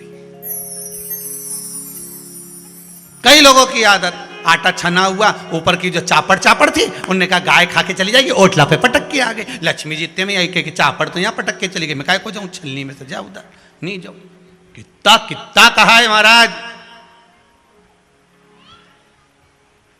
केवल 1 दिन का इंतजार रहता, दिवाली आए लक्ष्मी जी महाराज घर आएगी, ने लीप लिया, ने पोत लिया, ने मांडना भी मांड लिया, लक्ष्मी जी का पाँव भी मांड लिया, ना कमल का फूल भी मंगवा लिया, गेंदा की माला भी बुलवा ली, सारी गेंदा वेंदा की माला दरवाजे पे भी लगा दी, चौक मोक घूर के बेटी इंतजार में, लक्ष्मी जी आएगी, लक्ष्मी जी आएगी। लक्ष्मी जी बोली मैं तो रोज आऊँ री जी, मैं तो रोज आऊँ, पर कई करूँ थारी बुद्धि काम नहीं करे, मैं कई करूँ, मैं तो रोज आऊँ। फिर के लक्ष्मी मैया अब की बार आ गई तो जाजे मती री, बड़ी तकलीफ में हूँ। लक्ष्मी जी बोली नहीं जाना तो पड़ेगा, दिवाली का दिन है, हमारे 10 के घर जाना पड़ता है, बड़ी मुश्किल से तो गुजिया पपड़िया मिलता है, नहीं जाऊंगी तो अच्छा नहीं लगेगा, तो जाना तो पड़ेगा, पर रोज आऊंगी, प्रतिदिन आऊंगी। तू अगर मुझे रोक सकती है और अपने घर में बुला सकती है तो बुला ले, और आऊंगी मैं प्रतिदिन और जाऊंगी भी मैं प्रतिदिन। लक्ष्मी आती भी खूब है और जाती भी खूब है, एक जगह टिकती कभी नहीं है, बस उसको बुलाने का तरीका होना चाहिए। रोज भगवान चाहता है कि तेरा दिन फिर जाए। कथाओं में भी आप लोग बोलती हो, आंवला नवमी वगैरह की बोलना, जैसे ही का दिन फिर या, ऐसी बोलती हो ना, कथा कहानी सुनती हो जब, कैसे बोलते हो कहानी सुनने के समय पे, जैसे ही का दिन फिर यानी वैसा हमारा दिन फेर जे माता, ऐसा कर जे माता। तो माता जी बोले मैं तो रोज का दिन फेरूं तेरा, तो काहे के चिंता करे री कमला, काहे चिंता करे, मैं तो रोज का फेरू, तू सुधरे तो मैं तो बिल्कुल तैयारी में। ब्राह्मण बेलपत्री को भर रहा था, बेलपत्री ब्राह्मण भर रहा था, पार्वती जी ने शिव जी से कह दिया इसके पास कुछ भी नहीं है, आपका भगत है ये, आपका भगत है, इसके पास कुछ भी नहीं है, आप कृपा नहीं करोगे। शंकर भगवान बोले आज प्रदोष का दिन है, प्रदोष काल में ये मेरी सेवा में लगा है। सुनो पार्वती, जितनी बेलपत्र इसने उठाकर रखी है वो बेलपत्र स्वर्ण मुद्रा के बराबर हो जाएगी, तो चिंता मत कर। शिव पार्वती को कहकर चल दिए। शंकर पार्वती बात कर रहे थे, इतने में एक सेठ ने सुन लिया कि जितनी बेलपत्र भर के ले जा रहा है उतनी स्वर्ण मुद्रा हो जाएगी। बनिया ने सुन ली, सेठ ने सुन ली, तो जैसे ही शंकर पार्वती गए, सेठ जी उस ब्राह्मण के घर चले गए। 100 सोने की मुद्रा देकर कहा, जितनी बेलपत्र है चढ़ी हुई मुझे दे दे। जो चढ़ी हुई बेलपत्र है वो मुझे दे दे। महाराज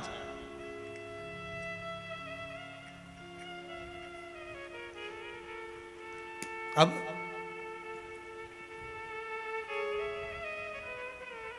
चढ़ी हुई ब्राह्मण देवता ने पूछा, आप करोगे क्या?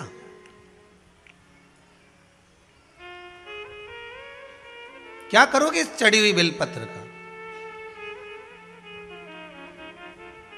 महाराज, ये चढ़ी हुई जो बेलपत्र है ना, आप मुझे दे दो, मैं 100 स्वर्ण मुद्रा आपको देता हूं। धर्मपत्नी ने कहा, दे दो। ब्राह्मण बोला, यही तो हमारी पूंजी है, यही हमारी पूंजी है।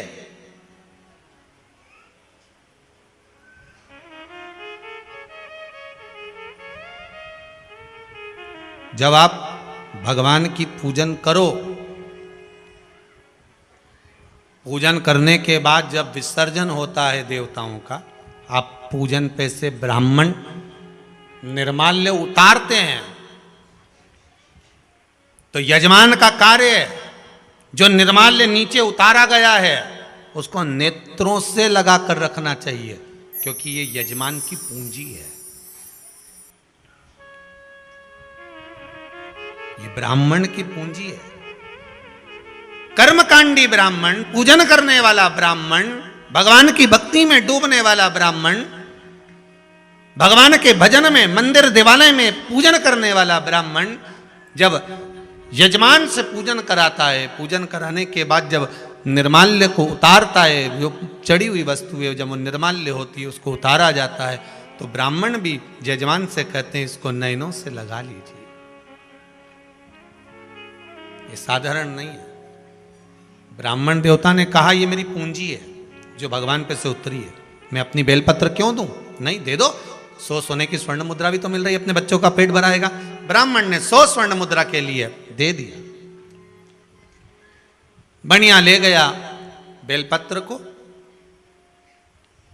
भगवान ने कहा था, ये बेलपत्र धोकर ब्राह्मण चढ़ाएगा तो इसको उतनी स्वर्ण मुद्रा प्राप्त होगी जो उतरी हुई। आपको पहले भी कहा, केवल एक बेलपत्र ऐसी है जो उतरने के बाद धोकर फिर चढ़ा दो। बनिया बैठ गया, आज नहा धो के स्नान करके चढ़ाने लगा। अब इसका मन शंकर जी में तो था ही नहीं, इसका तो उतना था कि ये जितनी चढ़ेगी उतनी स्वर्ण मुद्रा मिलेगी। अब ये तो लालच से कर रहा था। चढ़ती गई, सुबह से शाम हो गई, भगवान नहीं आए। इसने शंकर भगवान के शिवलिंग को पकड़ा और उस बनिए ने, उस सेठ ने शिवलिंग को पकड़कर कहा, ए शंकर,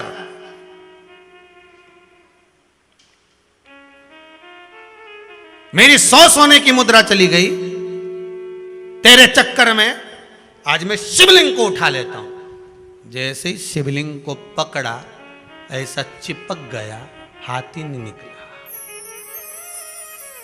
हाथ नहीं निकला, चिपका हुआ हाथ, निकल ही नहीं रहा। आंख से आंसू निकलने लगे, सुबेरे से लगा था, हाथ नहीं खुल रहा। शंकर भगवान आकाशवाणी कर कर बोले, उसके भाग्य का धन तू लेना चाहता था? 1000 स्वर्ण मुद्रा ब्राह्मण को दान दे, क्योंकि उसके भाग्य की थी ये बेलपत्र। तब हाथ छूटेगा। बनिया बोले पहले हाथ तो छोड़ो तो 1000 मुद्रा दूंगा। इसने सोचा कि 1000 मुद्रा तब दूंगा जब हाथ छूटेगा। हाथ छूटेगा तो कौन देगा? भाई एक व्यक्ति की गाय खो गई, गौ माता खोई, तो इसने हनुमान जी से कहा प्रभु मेरी गाय गुम गई है, आप हनुमान जी गाय ढूंढ दो। तो हनुमान जी ने ऐसी कृपा कर दी। एक व्यक्ति सामने से दौड़ कर आया, हे प्रभु मैं आपको प्रसाद चढ़ाऊंगा, 5 रुपए का, आप मेरी गाय ढूंढ दो। सामने से दौड़कर एक व्यक्ति आ गया, उसने आकर कहा कालू वो तेरी गाय वहां पीछे से आ रही है। इसने गाय पकड़ी, चल दिया। मंदिर के पंडित जी बोले देखो 5 रुपए का प्रसाद बोला था, तुम्हारी गाय मिल गई, चलो। भगवान हनुमान जी ने ढूंढ दी, चढ़ाओ प्रसाद। उसने कहा उसने हनुमान जी ने क्या करा, गाय तो खुद मेरे पास आ रही थी। हाथ छूटेगा, क्यों दूंगा मैं 1000 स्वर्ण मुद्रा? भगवान ने हाथ ही नहीं छोड़ा। भगवान को मालूम है बहुत अकल, छोड़ा ही नहीं। क्या करूं मैं? भगवान बोले बुला तेरे पुत्र को, और 1000 स्वर्ण मुद्रा बुला। पुत्र को बुलाया, 1000 स्वर्ण मुद्रा बुलाई। बनिए से कहा दे अब, तो कि मेरा हाथ तो छोड़ो। भगवान ने एक हाथ तो लगा कर रखा, एक हाथ छुड़वा दिया, संकल्प दे 1000 स्वर्ण मुद्रा दे। 1000 स्वर्ण मुद्रा ब्राह्मण को दी, दूसरा हाथ छूटा, शंकर जी के चरणों में गिर गया। मेरा लालच मुझे चिपका दिया था। इतने में पार्वती जी आकर बोली आपने कहा था कि ब्राह्मण को आप स्वर्ण मुद्राएं दोगे, तो ये मुद्रा आपने क्यों नहीं दी? शंकर भगवान बोले मेरे पास तो खुद नहीं है, मैं तो अपने भक्त से दिलवाता हूं। किससे दिलवाता हूं? अपने भक्त से। फिर निवेदन करूंगा भगवान कभी तुम्हारे सामने आकर ना तो देगा ना तुमसे लेगा। भगवान कभी आकर नहीं बोलेगा कि जी मुझको रसगुल्ला खिला दे, कि रबड़ी खिला दे, कि मोहनथाल खिला दे, कि ठौर खिला दे। भगवान कभी आकर नहीं बोलेगा कि मुझे 56 भोग लगा दे। भगवान कभी आकर नहीं बोलेगा।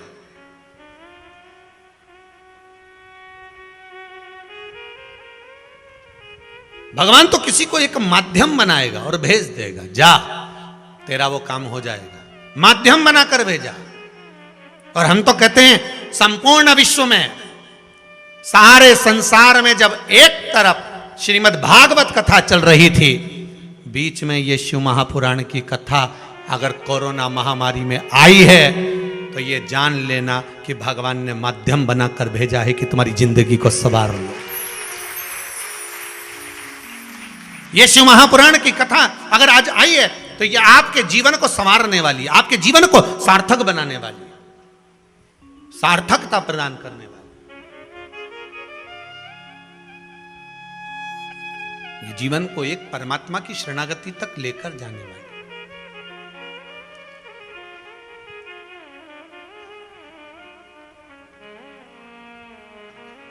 महाराज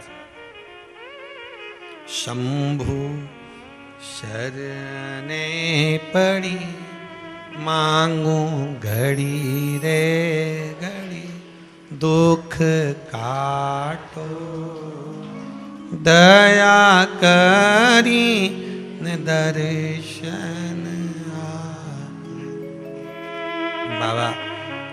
दुनिया में बहुत दुख है, सारे दुखों को मिटाने का अगर कुछ क्रम है तो वो केवल आप ही, केवल आप, कोई दूसरा हो नहीं सकता।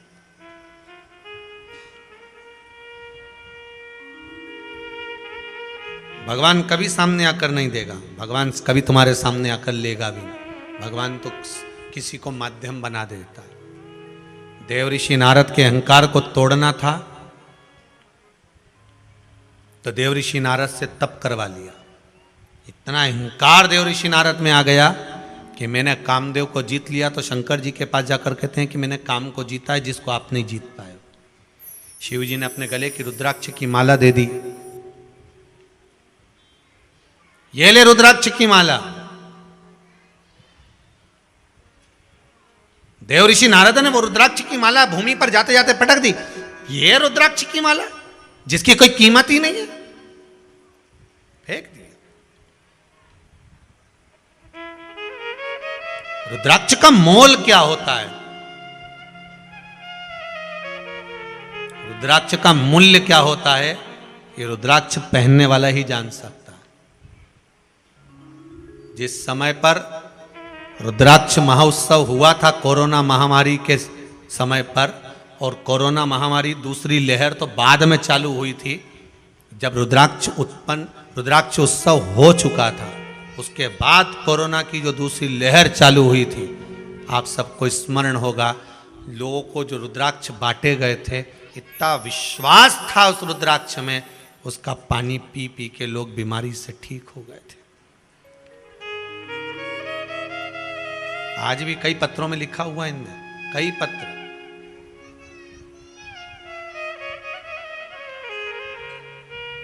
कई ठीक हो गए। क्या कीमत है उस रुद्राक्ष की, क्या शुल्क होगा रुद्राक्ष का। तुलसी की माला की कीमत क्या है, कोई मीराबाई से पूछ ले। मीराबाई ने एक शब्द बड़ा सुंदर कहा कि हे राणा, आप कह रहे हो मीरा, हे मीरा, कि तुलसी की माला छोड़ो मेरी मीरा, तुम पहनो नौलख हार, मीरा तेरो क्या लागे, क्या लागे री गोपाल, मीरा तेरो क्या लागे। मीराबाई कहती है तुलसी की माला नहीं छोड़ू राणा, कि तुलसी की माला नहीं छोड़ो राणा, अरे यही तो हमारो श्रृंगार, मीरा तेरो क्या लागे री गोपाल, मीरा तेरो क्या लागे। हमारे कमी पड़ी, 9 लाख हार पड़े हैं, मीरा पहन ले, आभूषण पड़े हैं वो पहन, तुलसी की माला की कीमत क्या है। मीराबाई कहती है सुनो राणा, रात को मरूंगी, आधी रात को सारा आभूषण उतार लिया जाएगा, केवल एक तुलसी की माला धागे में पड़ी रहेगी तो वो उतारी नहीं जाएगी। यम के दूत सोने के आभूषण नहीं देखते, यम के दूत रुद्राक्ष की माला और तुलसी की माला ही देखते हैं, उनको एक ही चीज नजर आती है, उसके सिवाय कुछ नहीं। सोने की माला पहनोगे फिर वही बात आ गई,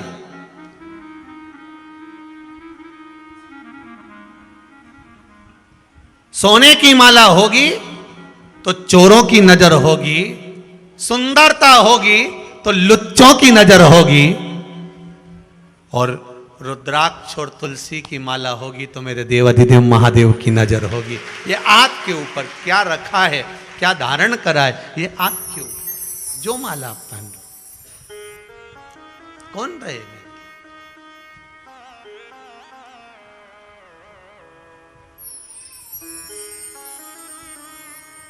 कीमत क्या है रुद्राक्ष की, कीमत क्या है तुलसी की, कीमत क्या है उसको जानो। तुलसी की संविधा, तुलसी की लकड़ी, तुलसी का दल, तुलसी की मंजरी, तुलसी की पत्ती, उसका महत्व क्या है समझ में आए तब जाने ना। सारे चंदनों में सर्वश्रेष्ठ चंदन होता है हरि चंदन, जो तुलसी की जड़ को घिसकर बनाया जाता है। तुलसी की जड़ को घिसकर बनाया जाता है, हरि चंदन भगवान को समर्पित होता है, सर्वश्रेष्ठ चंदन माना गया। जैसे आपको कल कथा में कहा था, कल या परसों में, कि बेलपत्र के पेड़ की छाल मिल जाए तो उसको भी घिसकर चंदन बनाकर शिव को लगा सकते। पीपल के वृक्ष की छाल मिल जाए तो उसको घिसकर चंदन बनाकर शिव को लगा सकते।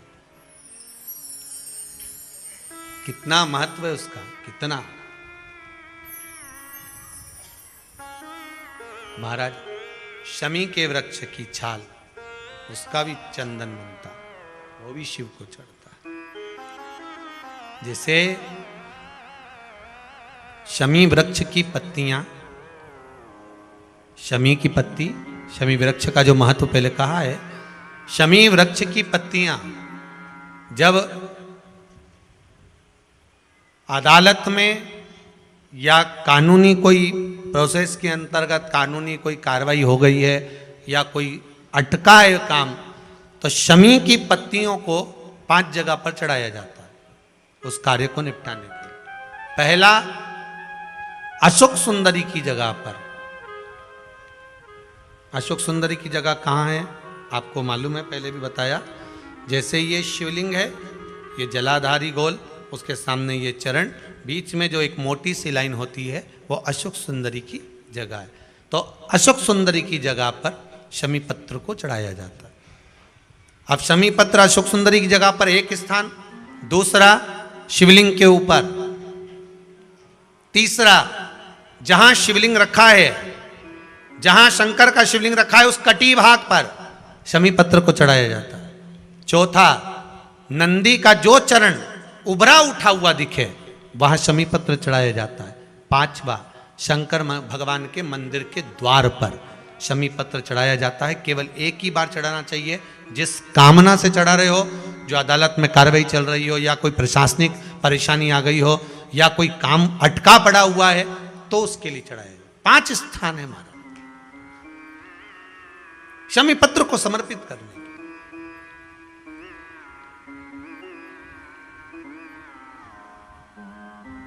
पांच स्थान दिए गए।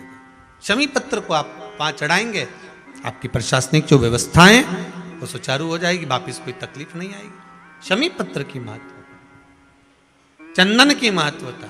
तो यहां शिव महापुराण की कथा कर रही है। देव ऋषि नारद के भीतर जो अहंकार आ गया था, भगवान शिव ही अहंकार देने वाले थे, और जो रुद्राक्ष की माला दी, फेंक दी, चल दिए, चले भगवान विष्णु के यहाँ पहुंचे, क्योंकि शंकर जी ने तो मना कर दिया था कि बताना मती, पर भगवान विष्णु के यहाँ जाकर उन्होंने बता दिया। भगवान विष्णु के यहाँ जाकर कह दिया। कई लोगों की आदत रहती है, डोंडी पीटने की बड़ी आदत रहती है। साहब मैंने तो ऐसा करा, मैंने तो इतना का दान दिया, मैंने तो इतना का ऐसा करा। अरे डोंडी पीटी क्यों पीटी? कर दिया, भूल गए, छोड़ दो अब उसको कि आपने क्या करा, क्या करा उसको छोड़ दो अब। नहीं बोल,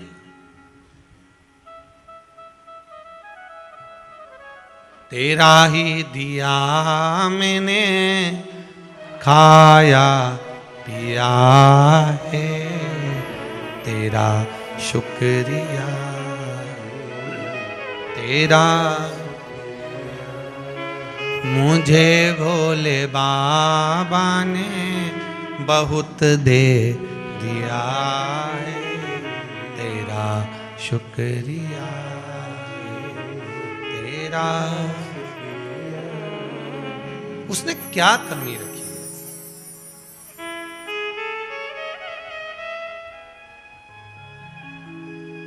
क्या कमी रखी महाराज? इसीलिए शायद कहते होंगे, मेरा भोला गुलाब को फूल, गोरा मैया कुसुम कली, भोला रेवे काशी नगरिया, भोला काशी नगरिया, मेरी गौरा रेवे हिमालय। महाराज बस वही उसका स्थान शिव है। जाकर नारद जी ने कहा भगवान के सामने, भगवान विष्णु के सामने आदत रहती है। गौतम बुद्ध ने अपने शिष्य से कहा, मुझे पानी पीना लेकर आ, जल्दी जाओ, जल्दी जा, पानी लेकर, प्यास लग रही है, जल्दी जाओ, मेरा कंठ सूख रहा है, पानी लाओ। गौतम बुद्ध के शिष्य गए पानी लेने के लिए, वापस लौट कर आ गए, महाराज हम पानी नहीं लाए। क्यों? मैं कोई कपड़ा धो रहा था, कोई बर्तन धो रहा था, कोई अपनी गाड़ी धो रहा था, पानी इतना गंदा था, हम कैसे लेकर आते? वापिस आ गए। गौतम बुद्ध ने कहा, बहुत तेज प्यास लग रही है, पानी तो लाना पड़ेगा, प्यास बहुत तेज लग रही, जल्दी जाओ, पानी लाओ, जाओ जल्दी से। ठीक है, गए, फिर गए। 4 घंटे हो गए आए नहीं, 6 घंटे हो गए आए नहीं, 7 घंटे हो गए। तब एक घड़ा पानी का भर कर लाए। गौतम बुद्ध ने कहा इतनी देरी कर दी? शिष्य बोले गुरुदेव, पानी पर से सब कपड़े धोने वाले गए, बर्तन धोने वाले गए, गाड़ी धोने वाले गए, पानी की जो गंदगी थी वो नीचे दबी, मिट्टी नीचे हुई। पानी एकदम जब शांत हो गया तब हम भरकर लेकर आए। हमने इंतजार करा, तब जाकर ये निर्मल जल मिला। गौतम बुद्ध ने कहा अपने शिष्य को, बस यही मानव का जीवन है। दुनिया बहुत गंदगी फैलाएगी, कोई काम, कोई लोभ, कोई विषय, कोई आसक्ति, कोई वासना, कोई तृष्णा, कोई निंदा, कोई चुगली, कोई अपशब्द, कोई गाली, कोई ताने। आप जब जल भरने जाओगे, जल मतलब कथा सुनने जाओगे, आप जब सत्संग करने जाओगे, आप जब मंदिर जाओगे, आप जब धर्म की जगह पर जाओगे, आप रोज किटी पार्टी जाओ, कोई कुछ नहीं कहेगा। आप रोज होटल जाओ, कोई नहीं कहेगा। आप रोज एंजॉय करने जाओ, कोई नहीं कहेगा। पर आप जब कथा में लग गए, धर्म में लग गए, सत्संग में लग गए, भजन में लग गए, कथा में जाना चालू कर दिया, तो फिर लोग कमेंट्स करना चालू कर देंगे, ए बताओ ये भी उसके चक्कर में पड़ गई, बस सीहोर वाला के। बताओ, वो तो खुद ढोंगी ठहरा, ले कहने वाले कहीं कम पड़े, मुंह से कहते फिरे, और के आग लगे बस्ती में अपन रहो। दुनिया के लोग कहेंगे, अरे कहाँ चक्कर में पड़ गई, वो टोटका बताता रही है, काम करता रही, ये भी उसके चक्कर में पड़े। लोग तो कहेंगे, उनका तो काम है कहना, क्यों डरे? कोई रोज की जाए उसके कोई नहीं टोकेगा, होटल जाओगे कोई नहीं टोकेगा, पर धर्म की जगह पर जाना चालू कर दो, सत्संग में, भजन में, कीर्तन में, मंदिर में, देवालय में जाना चालू तो करो। तुम रोज रोज मंदिर जाना चालू कर दो तो लोग कहेंगे अपने आप को सती सावित्री समझ रही है। बताओ, रोज लोटा उठा के चल दी, बताओ रोज बड़ी बड़ी व्रत करे, बड़ी आई पशुपति व्रत करे, दुनिया के लोग ताने कसना चालू कर देंगे। इनका काम ही है, ये यमराज के छोरा छोरी पैदा हुए हैं, ये कोई छोटे मोटे हैं। यमराज के छोरा छोरी का काम क्या था मालूम है आपको कि नहीं मालूम? बोलो तो सही। भगवान के छोरा छोरी का काम क्या है? भगवान शंकर के छोरा छोरी का काम क्या है? गणेश जी का काम क्या है? तुम्हें रिद्धि सिद्धि देना, रिद्धि सिद्धि मिलेगी तो भजन करोगे, दान करोगे, पुण्य करोगे, बैकुंठ जाओगे। और यमराज के छोरा छोरी का काम क्या है? तुम्हारी बुद्धि को बदलना। जैसे ही तुम सत्संग में जाने लगोगे वो तुम्हारे को टांग खींचेंगे, कैसी बन के चल दी, इतनी कथा में जा रही है, अपने आप को धर्मात्मा समझने लगी, ऐसा हो गया। ये यमराज के छोरा छोरी तुम्हें वहां से हटा के वापिस गलत जगह लगाएंगे, मतलब अपने पिताजी के पास ले जाएंगे, और भगवान के छोरा छोरी भगवान के पास ले जाएंगे। अब मर्जी तुम्हारी कि तुम ये यमराज के छोरा छोरी के कहने में आओ कि भगवान के छोरा छोरी के कहने में आओ। नहीं तो दुनिया के लोग तो कहेंगे कहाँ चक्कर में पड़े हो आके, क्या करने जामा कुबेरेश्वर धाम जंगल में, कई करे फालतू का पैसा बर्बाद करके। इंदौर से गाड़ी भरा भरा के आए, रतलाम से आए, नहीं मुंबई से आए ना, पुणे से आए, मतलब ये आ गए पोरबंदर से, क्या मतलब इतना फालतू के चक्कर में पड़े हो। दुनिया के लोग कहेंगे तुमसे, बहुत कहेंगे ये यमराज के छोरा छोरी कम नहीं है, ढेर पड़ा है। तुम रोज रोज कथा सुनोगे ना तो कहीं का निंदा करने वाला, चुगली करने वाला मिल जाए, समझ लेना ये यमराज का छोरा है। तुरंत जैसे ही कहीं का तुम्हारे को बस मना करने वाला मिल जाए, जैसे ही बुराई करने वाला मिल जाए, कहाँ चक्कर में पड़े, कहाँ सी ओर जा रहे हो, वो महाराज के चक्कर में पड़े, वो में तो अकल ही नहीं होता, कथा ही बाचना नहीं आ, समझ लेना यमराज की छोरी है, ब्याह करके इंदौर आ गई, यमराज की है। पहचान, इनके पहचानने का सबसे सुंदर तरीका यही है। एक जगह कथा हो रही थी, एक व्यक्ति ने खड़े होकर पूछ लिया, महाराज जी आप कहते हो कि कथा में 33 कोटि देवी देवता जाते हैं, तो कथा में नारद जी जाते हैं कि नहीं जाते? हमने कहा जाते हैं। तो आप कैसे पहचानोगे कि नारद जी कथा में आए? आप पहचानोगे कैसे कि नारद जी कथा में आए? हमने कहा नारद को श्राप लगाए कि तू एक जगह नहीं बैठ सकता, जो बार बार जाए, बार बार आए, फिर जाए, फिर आए, समझ जाना नारद भरा गया है, तुरंत पहचाना जाएगी। उसमें कौन सी दिक्कत वाली बात है, पहचानना तो अपने हाथ में। तो जो तुमको निंदा करता मिले, शंकर जी की निंदा करे, शिव महापुराण की निंदा करे, भगवान की निंदा करे, भजन की निंदा करे, धर्म की निंदा करे, हिंदू धर्म की निंदा करे, शास्त्रों की निंदा करे, जो तुम्हें निंदा करता मिल जाए, चाहे कोई विद्वान से विद्वान भी क्यों ना हो, समझ जाना यमराज की औलाद है, यमराज का छोरा है, यमराज की छोरी है। जो भगवान की निंदा करता दिखे, समझ जाना ये अपने पिताजी के पास ले जाए। हमें नहीं जाना, हमें भगवान के करीब में जाना, हमें भगवान के पास। कहां देव ऋषि नारद भटक गए, देव ऋषि नारद पहुंचे भगवान विष्णु के पास में। भगवान विष्णु ने कहा, नारद जी तुमने शिव जी की निंदा कर दी, शंकर की निंदा, ये निंदा उत्तम नहीं है, ये निंदा श्रेष्ठ नहीं है। अगर भगवान की निंदा करी है देव ऋषि नारद, तो तुम्हें बंदर का मुख लगेगा। देव ऋषि नारद को बानर का मुख लग गया, क्षमा मांगी, तब जाकर चंद्रभागा नदी के तट पर जाकर तब साधना करी, तब जाकर देव ऋषि नारद का जीवन सवरा और भगवान शंकर ने आकर वर प्रदान करा। शिव महापुराण की कथा कहती है, भगवान श्री गणेश जी महाराज का प्रागट्य हुआ, चारों तरफ सुख समाहित होता है, भगवान गणेश जी महाराज का आनंद सुख प्राप्त होता है। गणेश जी महाराज पधार रहे हैं। पावन शिव महापुराण की कथा कार्तिक महत्तम चल रहा है। भाव भक्ति से आप कथा का रसास्वादन करते हुए अपने जीवन को सार्थक बनाएं। कथा का बड़ा आनंद आस्था चैनल के माध्यम से, फेसबुक यूट्यूब के माध्यम से आप सब श्रवण कर रहे हैं। फिर कथा कल वही 2 बजे से 5 बजे तक श्रवण करेंगे। आज की कथा यहाँ विराम की ओर ले रही है। श्री गणेश जी महाराज आ रहे हैं, जोरदार ताली बजाएं। शंकर पार्वती के साथ श्री गणेश जी महाराज पधार रहे हैं। बोल गणेश जी महाराज की।